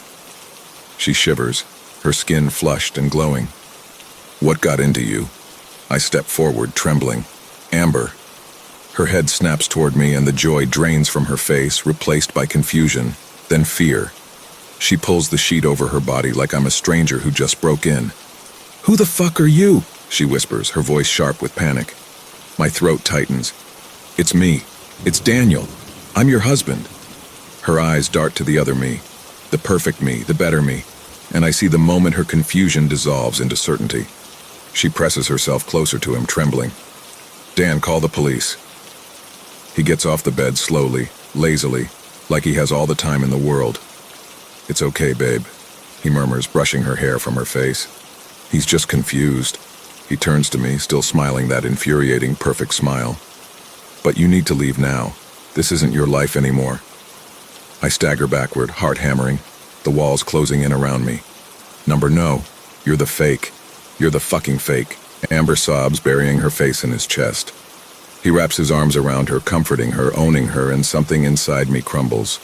She clings to him the way she hasn't clung to me in years, like he's the man she's always wanted. And maybe deep down, the man I could never be. I turn slowly, my legs heavy, each step pulling me further away from everything I thought I knew. The rain greets me again as I step out into the street, cold and relentless, washing over me like a final, indifferent goodbye. I feel like I'm falling, spinning, untethered from reality. Maybe I'm the fake. Maybe I've always been. Or worse, maybe I just never deserved this life to begin with. And now, someone better has taken it.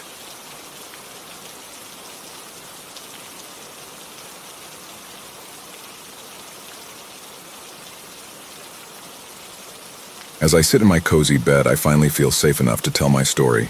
So here it is. 2 nights ago, I was coming home from the night shift at work. My music was blasting. The clock showed 11:43 p.m., and I was excited to actually step foot in the house before midnight for once. As I came off the expressway exit, the gas light lit up and the chirp of the warning sound made me groan. I knew my little SUV could make it another 10 miles before it shut down on me. And since I was only 2 miles from home, I could be lazy and get gas in the morning. In fact, I think to myself how I never do get gas late at night anyways, so why would tonight be any different? As I turned on my street, my gut started warning me something was wrong. I anxiously tapped my fingers on the steering wheel, and when I pulled up to my house, my inner thoughts were screaming at me to just get gas now. I stopped for a second, looking at my dark and empty driveway before listening to my gut and peeling into the street and off to the gas station. I got my gas, even stopped in the little store for some peanut M&Ms before heading back to the house. The clock read 12:02 a.m. in bright green numbers on the dashboard as I pulled into the driveway, and another groan slipped from my mouth. I got out of the car, walked up the driveway and then up the stairs, and let myself into my dark house. 10 minutes later, my adoring husband pulled up and I knew it was safe to go to bed. The next morning, my husband calls me in panic. I hear the shakiness of his voice when he asks me if I had purposely muted our Ring camera. I told him I didn't, but that would explain the lack of notifications the past 3 days. He then tells me to sit down because he had a video he needed to send my way. An iMessage then pops up and I click on the video. There, labeled with yesterday's date and the time of 11:47 p.m., I watch in horror as my SUV pulls away from the house, and out from the bushes that line my property comes a tall, slender man in a black hoodie. He looks up the driveway, then down the block where my SUV just pulled off before pulling out a large kitchen knife from the next bush. He slips the knife into his sweatshirt pocket and slowly slips into the 4 acres of forest that is just across the road. The camera then shuts itself off before the second video, time labeled 12:02 a.m., of me safely walking to my house. Had I not stopped for gas, that tall, slender man would have butchered me in my own driveway. My screams for no one to hear and my dead, bloody body for only my poor husband to find.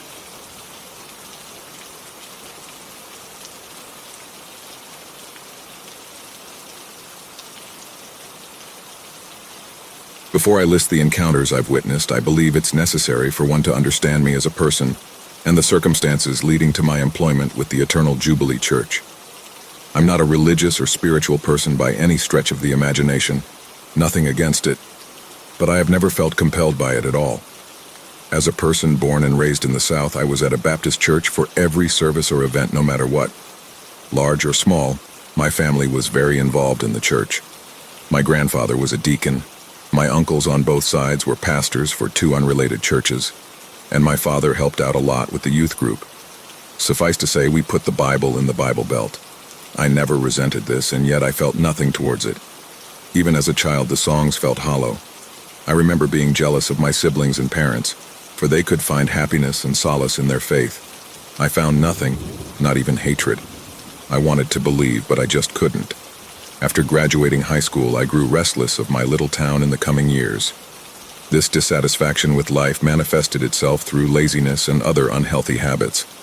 Butting heads with my family more than ever over lifestyle choices, I finally cut contact and decided to never look back. I would learn to regret this, much to the dismay of my family, my significant other, and I decided to move to their tiny hometown in the mountains. Having similar upbringings, my partner's family was very involved in the local church as well.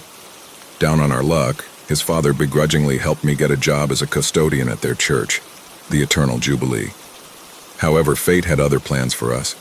My partner was very eager to get home and yet was so consumed by misery to actually be there. It started off somewhat minor, becoming kind of distant and eating less, but it snowballed quicker than I could have ever imagined. His emotions became increasingly erratic, with fits of explosive anger or quiet sulking. He was never an emotional man, so the sight of him weeping was completely foreign to me. I just didn't know how to approach these intense emotions, but they became a regular occurrence. There were some days he couldn't even look in my direction without crying. I would try to console him, only for him to become belligerently angry. He apologized to me frequently, but often over strange and vague reasons. But all the same, he would blame me for equally vague reasons mere hours after an apology. He would habitually disappear, all hours of the night, supposedly to visit his family. Rigid and controlling, his parents would call daily without fail. They'd stop by often as well, but would prefer to speak to him privately. They always seemed to be lurking around the corner no matter the day. His parents would very rarely look in my general direction, let alone speak to me. Generally cordial to their son, they would turn ice cold when frustrated with him. I remember seeing him begin to cry in front of his father, only for the older man to push him to the ground as hard as he could. I tried to intervene, only for his father to walk away, not even acknowledging my existence. I can't even repeat the vile things my partner called me for trying to stick up for him. This just wasn't him. It couldn't be. He would have never said those things to me before. After being coerced by his family, he joined a faith booster at their church and was there more often than not. I could not attend due to the special memberships his families had. I began to see him less and less, maybe once or twice a week. He wouldn't even look me in the eye anymore. Only living there for a month, he succumbed to the battle with his mental health and took his own life, only leaving behind a note, an excerpt of his poetry. A fly fell in love with a spider, throwing itself into its web, a trap maybe, but one could see the spider had fallen in love with the fly. But instinct is stronger than love, oh no. Forgive the spider for its hunger, but who was trapped? For the spider's heart was in the fly's trap all along. There is not a day that goes by where I don't miss him. I don't understand why or how it took such a drastic turn.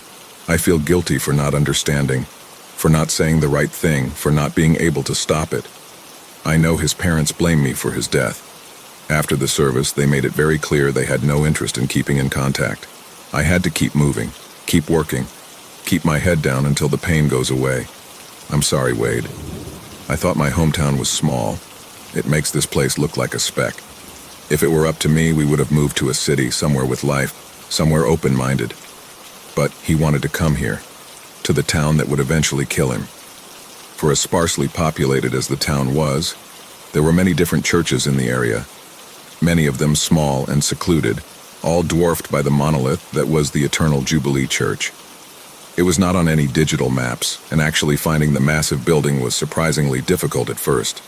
A massive, peculiar structure, the Eternal Jubilee resembled many of the Baptist megachurches in theory, but its strange layout gave the impression of a building mindlessly built larger and larger. A modern-day Tower of Babel. I know I keep emphasizing its size, and I might be exaggerating just a bit, but it was truly out of place to be in the middle of nowhere. Too grandiose for a backwater church. The top of its ever-tall steeple was tipped in a golden two-pronged implement resembling a pitchfork. That's another thing. There wasn't a cross in sight within the building, at least in none of the rooms I've cleaned. I'm sure there's more. With the building being empty most days of the week, it is a very lonesome job other than the scattered staffing. The pay, surprisingly, was fantastic for what the basic duties were. We have a team of 6 custodians: Titus, the bitter curmudgeon, Shifty Dale, Ditzy Pearl, ignorant Ray Nathan, Quiet Barry, and the forgettable Tom or Tony. Not 100% sure of his name, he never wears his name tag for some reason. As well established, I'm not an adamant believer in the supernatural, but the isolation can get to you. Strange noises, odd shadows, figures out of the corner of your eye, rooms changing slightly in layout after leaving. These are very common things to hear on our lunch break. Much to the ire of Titus, a man who was almost as mean as he was old. Having seniority, he'd often bark orders at the team. He hated the supernatural babble, and hell, he almost punched Ray Nathan for saying, "Maybe the church is alive. I swear I hear breathing in the walls sometimes." He wasn't exactly wrong, though. The various classrooms, gymnasiums, and offices did all look very similar. It was easy to mistake them, but it did feel like rooms would shift ever so slightly. No matter what Titus or the pastor said. The pastor of the Eternal Jubilee was the eccentric Lysander Sinclair, a has-been rock star turned child of God. Pastor Lysander was an odd man, both in appearance and personality. Short and concerningly thin, the pastor engulfed his small frame in a tacky lavender and gold suit. Despite being ill-fitting, this affront to fashion was his lucky trademark, and he was seldom seen without it. They say he was beautiful once, before the debaucherous and drug-ridden lifestyle of a glam rocker left him aged and scarred. His features were ever so sharp, high hollow cheekbones and a finely pointed nose gave the little pastor an almost statuesque appearance. His lips were thin and scarred, always seeming to be curled into a faint smirk. There was something off about his eyes, bright green, feverish, and frantic. His stare always gave the impression that whatever he did back in the 70s still had lasting effects on his mind. The pastor's study was stranger still, a large office of many mirrors with a small golden calf resting upon his desk. Lysander always seemed uncomfortable when someone went near his study, for one reason or another. In truth, Lysander's band was never quite as popular as he let on, but it always seemed to come up in conversation.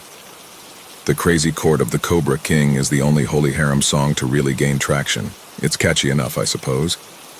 He is at the church more often than not, keeping mostly to himself in his study. However, he does have a tendency to haunt the halls and classrooms of the empty church. Guided by his own reflection in the flooring, and humming a long, forgotten song he probably wrote. You can tell when he talks to people he's focused on his own reflection in their eyes. Pastor Lysander always seemed to surround himself with attractive young men and women. As disgusting as it sounds, his attention would focus on the physically beautiful. The prettier and more willing a person would be, the higher within the church's hierarchy they could rise from what I've observed. Very fickle, he'd seem to have a new favorite every other week, and would host personal revivals in his office after nightfall. Out of our staff, Lysander seemed particularly fond of me and would always try to talk to me if given the chance. Maybe that's why I'd always be scheduled for the later shifts. The tall, muscular man with long curly hair always seemed like his main confidant. I can see a deep jealousy and hatred in his eyes. He deeply scares me. I hated being around Pastor Lysander. He just made me so uncomfortable. The almost whimsical, melodic way he spoke, his rough, uncanny androgyny, the unblinking, panicked stare that could strip any man down to his very core. For as strange as this man is, the people of this town are fiercely loyal to Pastor Lysander and the Eternal Jubilee Church. With how they talk about him, you'd think Lysander is their god. Interestingly enough, a lot of the members of the church are bizarrely wealthy. Suffice to say, both the pastor and the offering plate are spoiled by the populace. I was very skeptical at first. The stories that were told in the break room would get increasingly bizarre. Horned shadows, beautiful women with gold coins for eyes appearing in mirrors, passing rooms with young men dancing naked only for them to disappear without a trace, hoof marks on carpet, etc. Other than Barry randomly finding a golden coin in his pocket, nothing unnatural has happened in several weeks. Until near the end of one of my many shifts, I'd come across the petrified Pearl stuttering out incoherent ramblings. Trying my best to calm her down, I could only decipher bits and pieces of what she was struggling to say. Something pale and horned had run past her, slamming its way to the stairwell of the boiler room below. Now the boiler room was in the lowest part of the basement, and the top of the door frame is too high for most people to reach. However, I could plainly see two massive handprints stained in something that shimmered like liquid gold above the doorframe. Upon closer examination, the basement was entirely empty, other than a golden lock of a woman's hair and a single coin, strangely bearing the visage of a bull's head. "You saw the one with horns. I've been seeing its shadow for the past month." Dale spat overall, unfazed by the tale. Dale had been working with the church longer than anyone, save for Titus. A cold, grizzled man. No one really knew where Dale was from or what he did prior to getting the job as a janitor. What was known about Dale Ortega was he's an agnostic and has seen a lot of shit in his day, which is an odd way of wording it since he's 24. A former drifter and self-described survivor. I think it's wise not to cross Dale. Pearl, the cheerful woman who never had anything but a smile, didn't speak another word before clocking out early with a face hardened by fear. She didn't come back, obviously. I heard she died in a car accident recently. Damn shame. Ray Nathan, ever the instigator, slammed the coins on Lysander's desk. Lysander, being a man of many nervous habits, began to fiddle with his fortune of gold rings compulsively.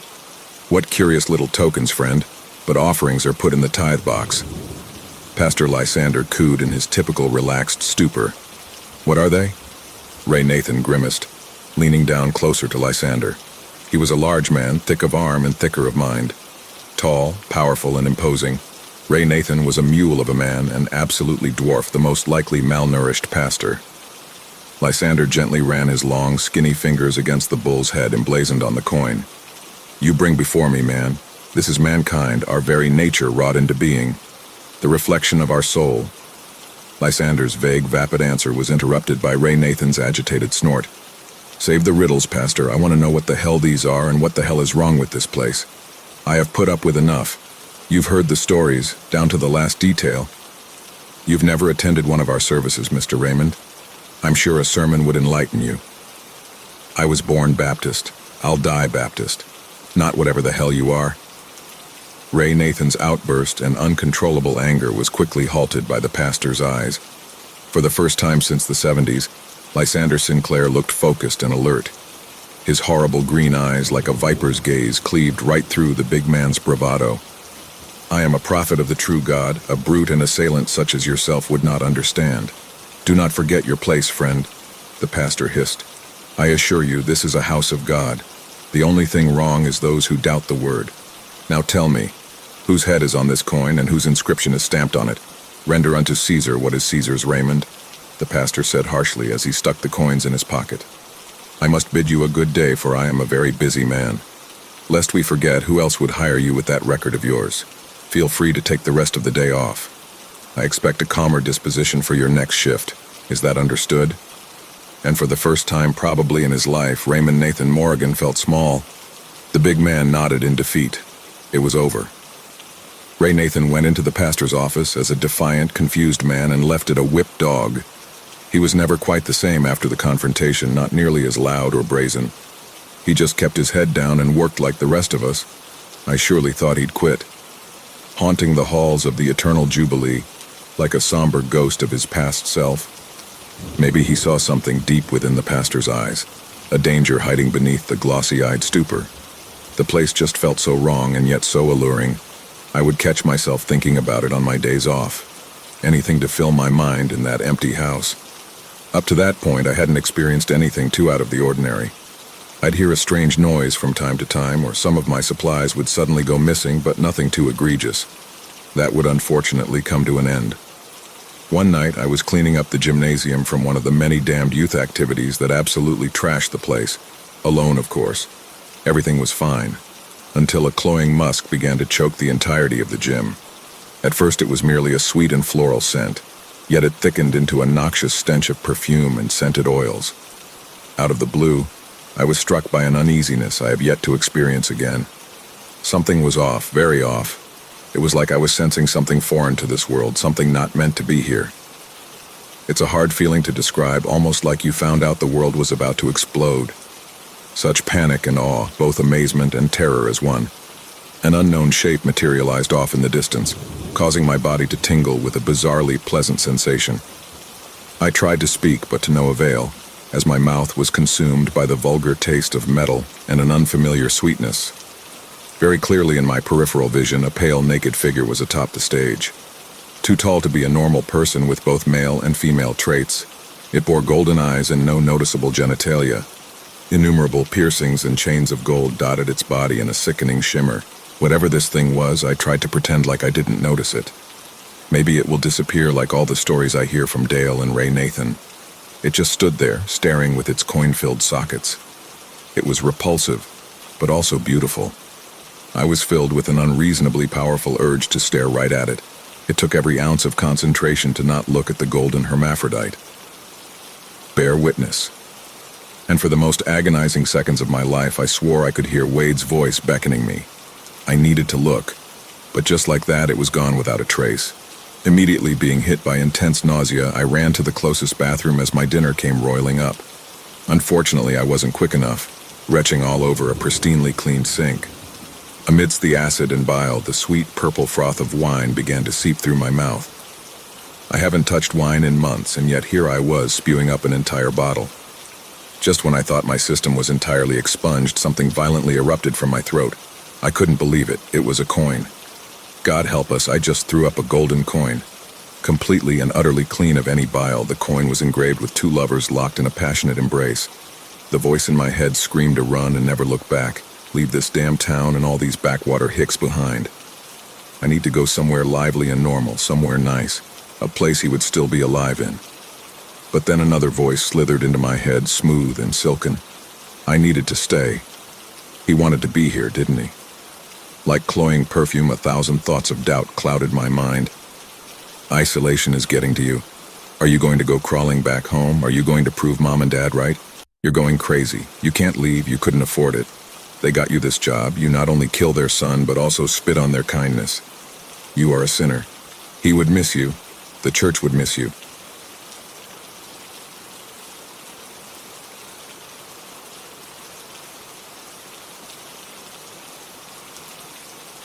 "16-year-old Jessica zipped up her jacket and gave herself a final once-over in the hallway mirror before heading out. Her dark hair was soft and shiny as silk, and her shimmery gold eyeshadow perfectly complemented her rich brown eyes. The peach lip gloss she had purchased at the mall the previous weekend left her lips with a soft sheen. With a confident smile, she knew she was ready for whatever the night had in store. The door closed quietly behind her as she slipped out into the night. The air was thick with the scent of pine and mystery, the mixture of dried leaves and gravel, crunching softly beneath her shoes, as she walked to the end of the driveway to wait for her ride. With no explanation given, her parents ordered her to stay home tonight as they prepared to leave for their dinner date. The party out at Serpent River Bridge was too tempting to pass up. The night held endless possibilities. Colorful leaves swirled at her feet as thoughts raced through her mind. Dan would be there. He sat 2 desks away from her in math class, and sometimes she'd catch him looking at her from the corner of her eye. He was quite possibly the best-looking guy in the entire school, and tonight she would summon up the courage to approach him. The bridge was located near Elderwood Park.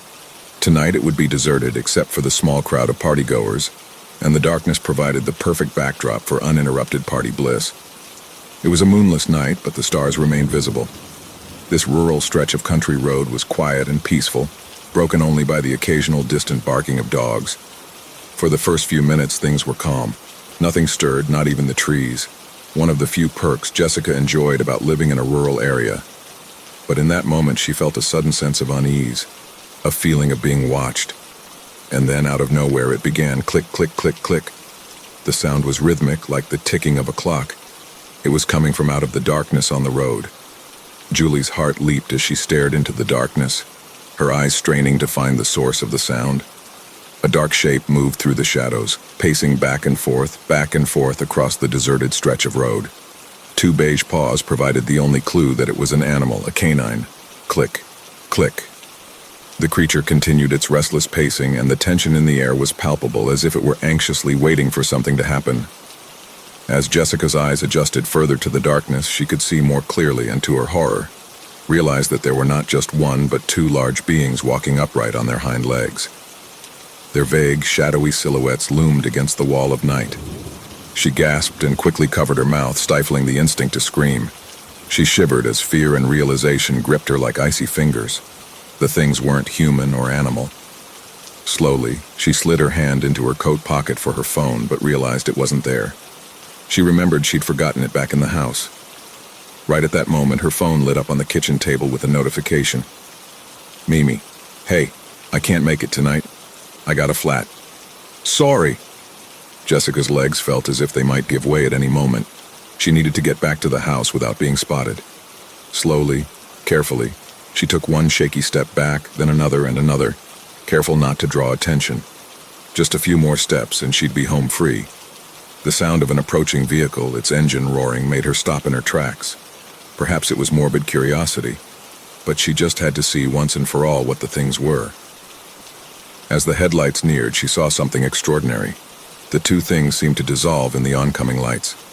Stumbling back in disbelief, Julie realized they had just vanished into thin air. Panicked, she rushed up the wooden porch steps and stopped abruptly at the top. The front door was partially ajar and no light was on. Puzzled, she recalled leaving a lamp on and locking the door behind her, hadn't she? With a deep breath, Jessica pushed the door open, her palms sweaty with perspiration, and peered inside. The house was eerily quiet. The familiar scent of her mother's potpourri blend clung to the air. But it did little to comfort her. She slipped inside and slowly closed the door behind him, wincing at the creak of door hinges. "Someone here?" she called out, but her voice was cracking and raspy, and only silence answered. The absence of voices amplified every scrape and shuffle of her movements, and she felt the weight of the night pressing in on her. Instinct told her to grab the nearest lamp and flood every room with light, but she didn't want to alert the would-be perpetrator to her exact location. A rustling sound came from upstairs, and Jessica jumped with a start. That hadn't sounded like the house settling. Her gaze landed on the table, searching for her phone, but it was nowhere in sight. She grabbed a large kitchen knife and a small emergency flashlight from the closet, her thumb clicking on the flashlight switch, using it to guide her. The small light cut through the darkness as she inched her way up the stairs, her light scanning every shadowy corner. She wasn't sure what to look for, but she was almost sure it was probably something altogether bad. The clicking sounds from the road replayed in her mind, a reminder that something unnatural had been lurking outside moments earlier, and could now be hiding in the house. Suddenly, she heard the creaking of a door opening upstairs, followed by a low, guttural growl. A wave of fear swept through her, and every instinct urged her to turn and run. But the rational part of her mind wanted to believe it was just a coyote that wandered in from outside. The woods surrounding their community were full of them. The door had been left unlocked. Either way, she had to know. Steeling herself, Jessica noiselessly made her way up the steps. She knew every inch of these stairs like the back of her hand. She felt for the light switch at the top of the stairs, flicking it on and off with her thumb, but no lights poured down from the ceiling lamps. Meandering her way down the dark corridor of bedroom doors, she held her flashlight in one hand and trembling blade in the other, ready to slash out at anything that moved. Just as she got halfway to her parents' room at the end of the hall, one of the floorboards groaned underneath the Navajo design rug. A bedroom door flew open behind her, and an arm was pressed against the front of her body like a steel bar. In the randomness of the moment she had dropped her flashlight-only weapon, they fell with dull thuds against the carpeted floor. A dark shape burst from the gloom of her parents' room. It was massive and feral, with glowing yellow eyes. Werewolf. A scream welled up in Jessica's throat, but it lodged there, unable to escape. Her captor held her in a merciless grip, a knife with a wicked edge aimed at the monstrous creature before them. Slowly, they inched backward, Jessica a helpless human shield as they retreated toward the stairs. The werewolf advanced, its eyes glowing with a yellow predatory light. Jessica's hand scrabbled wildly over the wall, her fingers gripping the door. She clutched it with desperate strength. A sudden guttural snarl erupted from the stairs behind them, catching her attacker off guard. His grip faltered, loosening just enough for her to wrench free and stumble into the safety of a nearby room, slamming the door shut behind her. There was a loud scuffle outside the door, followed by a hard thud of something heavy hitting the floor, and an unnerving moment of silence lingered. Jessica's eyes scanned frantically, her mind racing. This was one of the guest rooms. A glint of silver from the bedside drawer drew her attention. She knew from legends that werewolves couldn't stand silver. She was across the room in a flash, yanking the drawer open. A silver letter opened and sat atop the jumble of paperwork and pens. With a surge of relief, Jessica grabbed the weapon. A growl came from the doorway. Whirling, she found the door opened, eyes narrowed at her. Feral snarls curled their lips. 2 large werewolves entered the room and closed in around her like a trapped animal. She scrambled onto the bed, holding the letter opener out at point range. She braced herself, her hand trembling. Okay, she could do this. They eyed her with instinctual curiosity for a heartbeat, their heads tilting in bewilderment. Frozen in place, her anxiety grew. Then, without warning, the lights flickered on, casting erratic shadows across the walls. Jessica. At that moment, the 2 figures standing before her were no longer the creatures from outside. Jess immediately recognized her mother's voice, though it sounded deeper, like she had a bad cold. "Mom? Is that you?" she asked, her voice uncertain. As the figures stepped closer, the familiar sight of her father melted the icy fear within her. Yet there was something different about his expression, something fractured and off-balance about them both. "Why didn't you stay home?" her mother asked, her voice brimming with concern. "You weren't supposed to be out this late." The door behind Jess creaked open again, the fear that had nearly vanished creeping back into her chest as she turned to see what lay beyond. It was the man who held her at knife point. Their neighbor, Stan, stood in the doorway, and he appeared alive and unscathed. "What's going on?" "What are you guys?" she asked, bewildered, the letter opener lowered to her lap. Standing at the foot of the bed, her parents gazed at her with a mixture of sympathy and admiration. Her mother came around to sit at the end of the bed, facing her. "We're sorry, sweetie. We know tonight must have been a harrowing experience for you. But this was a test. We had to make sure you were prepared. We had to know. And guess what? You passed, honey, with flying colors." While her dad was grinning, a tooth jutted out slightly over his bottom lip. Jessica's expression dropped slightly at the unsightly display. "Oh, oops." Her dad raised his thumb and pushed the tooth back in, looking slightly embarrassed. She gasped in exasperation, her thoughts racing, trying to piece things together. "Wait, let me get this straight. So the world is full of werewolves?" All 3 nodded in unison. "Then that was you guys outside on the road?" Again, they nodded in agreement. Except for me," Stan said. "I was already waiting in the house." He raised his blade in the air, then instantly lowered it, feeling regretful. "Sorry. Now it all makes sense." She dropped the letter opener and relaxed her posture on the bed. "That's why you guys are never home during a full moon." She reflected on all the times growing up when her parents would disappear for an entire night, at least once a month, leaving her in the care of her aunt. It was always when the moon was at its fullest. "We come from a long line of werewolves, Jessica," her dad replied. "It's passed down from generation to generation. But not everyone can become one of us," her mom intercepted. Stan cleared his throat and stepped into the room, placing his blade on the dresser. "To become a werewolf, a person has to prove their worthiness by demonstrating courage. We're so proud of you, dear." Her mom's eyes were on the verge of tears as she came to lovingly rest a hand on her shoulder. Jessica's heart dropped, realizing some nights held more than just adventure. They held secrets. And the party at Serpent River Bridge started to feel very far away as shadows danced at the edge of the world she once knew.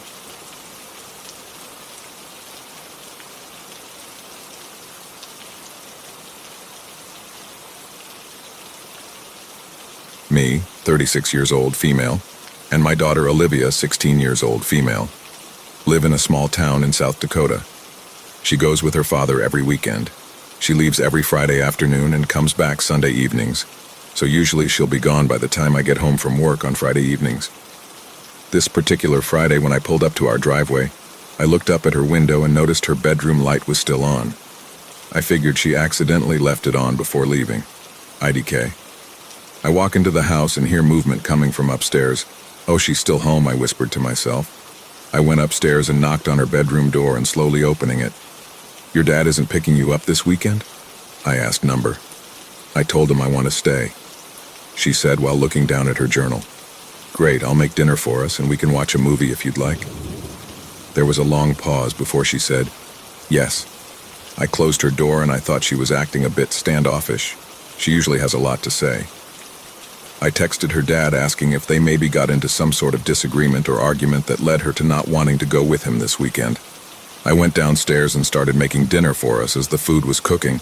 I started organizing things around the house, and I noticed Olivia's book bag and coat aren't hung where we usually hang our things when we get home. I thought maybe she just took her things up to her room. No biggie. I went into the living room and saw Olivia sitting on the couch facing away from me. I didn't even hear her coming down the stairs. She kind of startled me, especially because she's just sitting there, not on her phone like usual and the TV off. I walk over to the kitchen and check on the food. I yell out if she can please pick out a movie for us.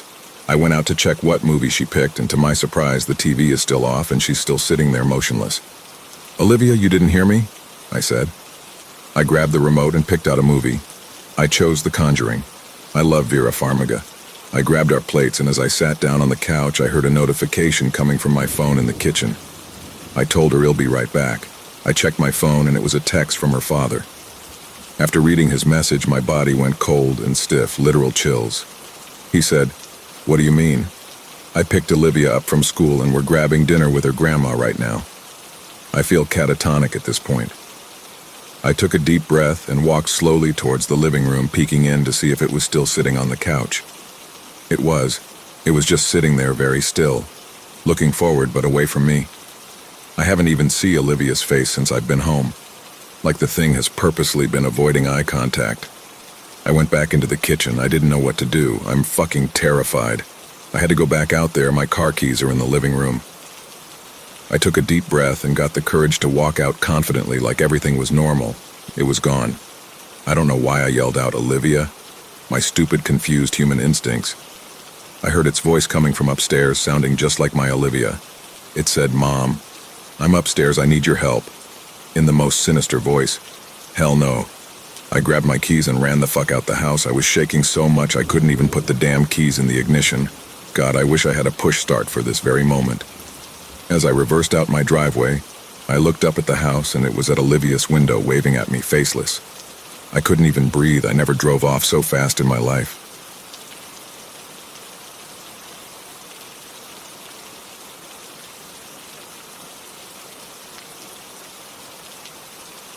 I never thought I'd be the kind of person to cheat. In fact, I always prided myself on my loyalty and integrity. But life has a funny way of testing our principles, and sometimes we fail those tests in ways we never imagined. It all started about a year ago. My partner and I had been together for 5 years, living together for 3. Things were good, or at least I thought they were. We had our routines, our shared jokes, our future plans. But somewhere along the way, the spark had started to fade.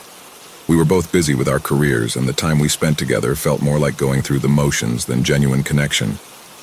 Enter Alex.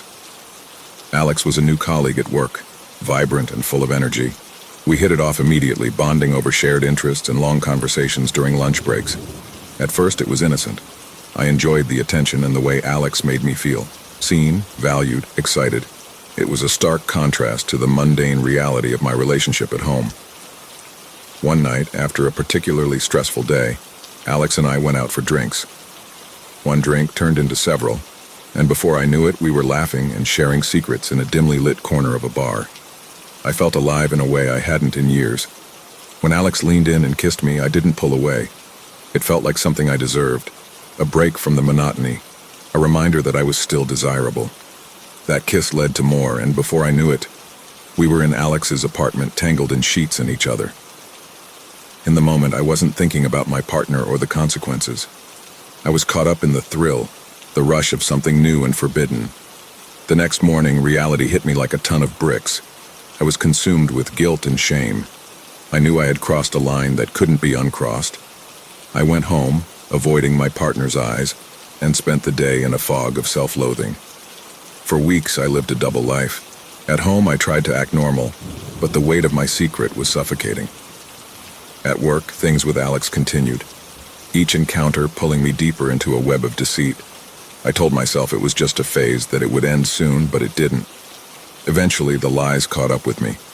My partner found a message on my phone, and there was no way to explain it away.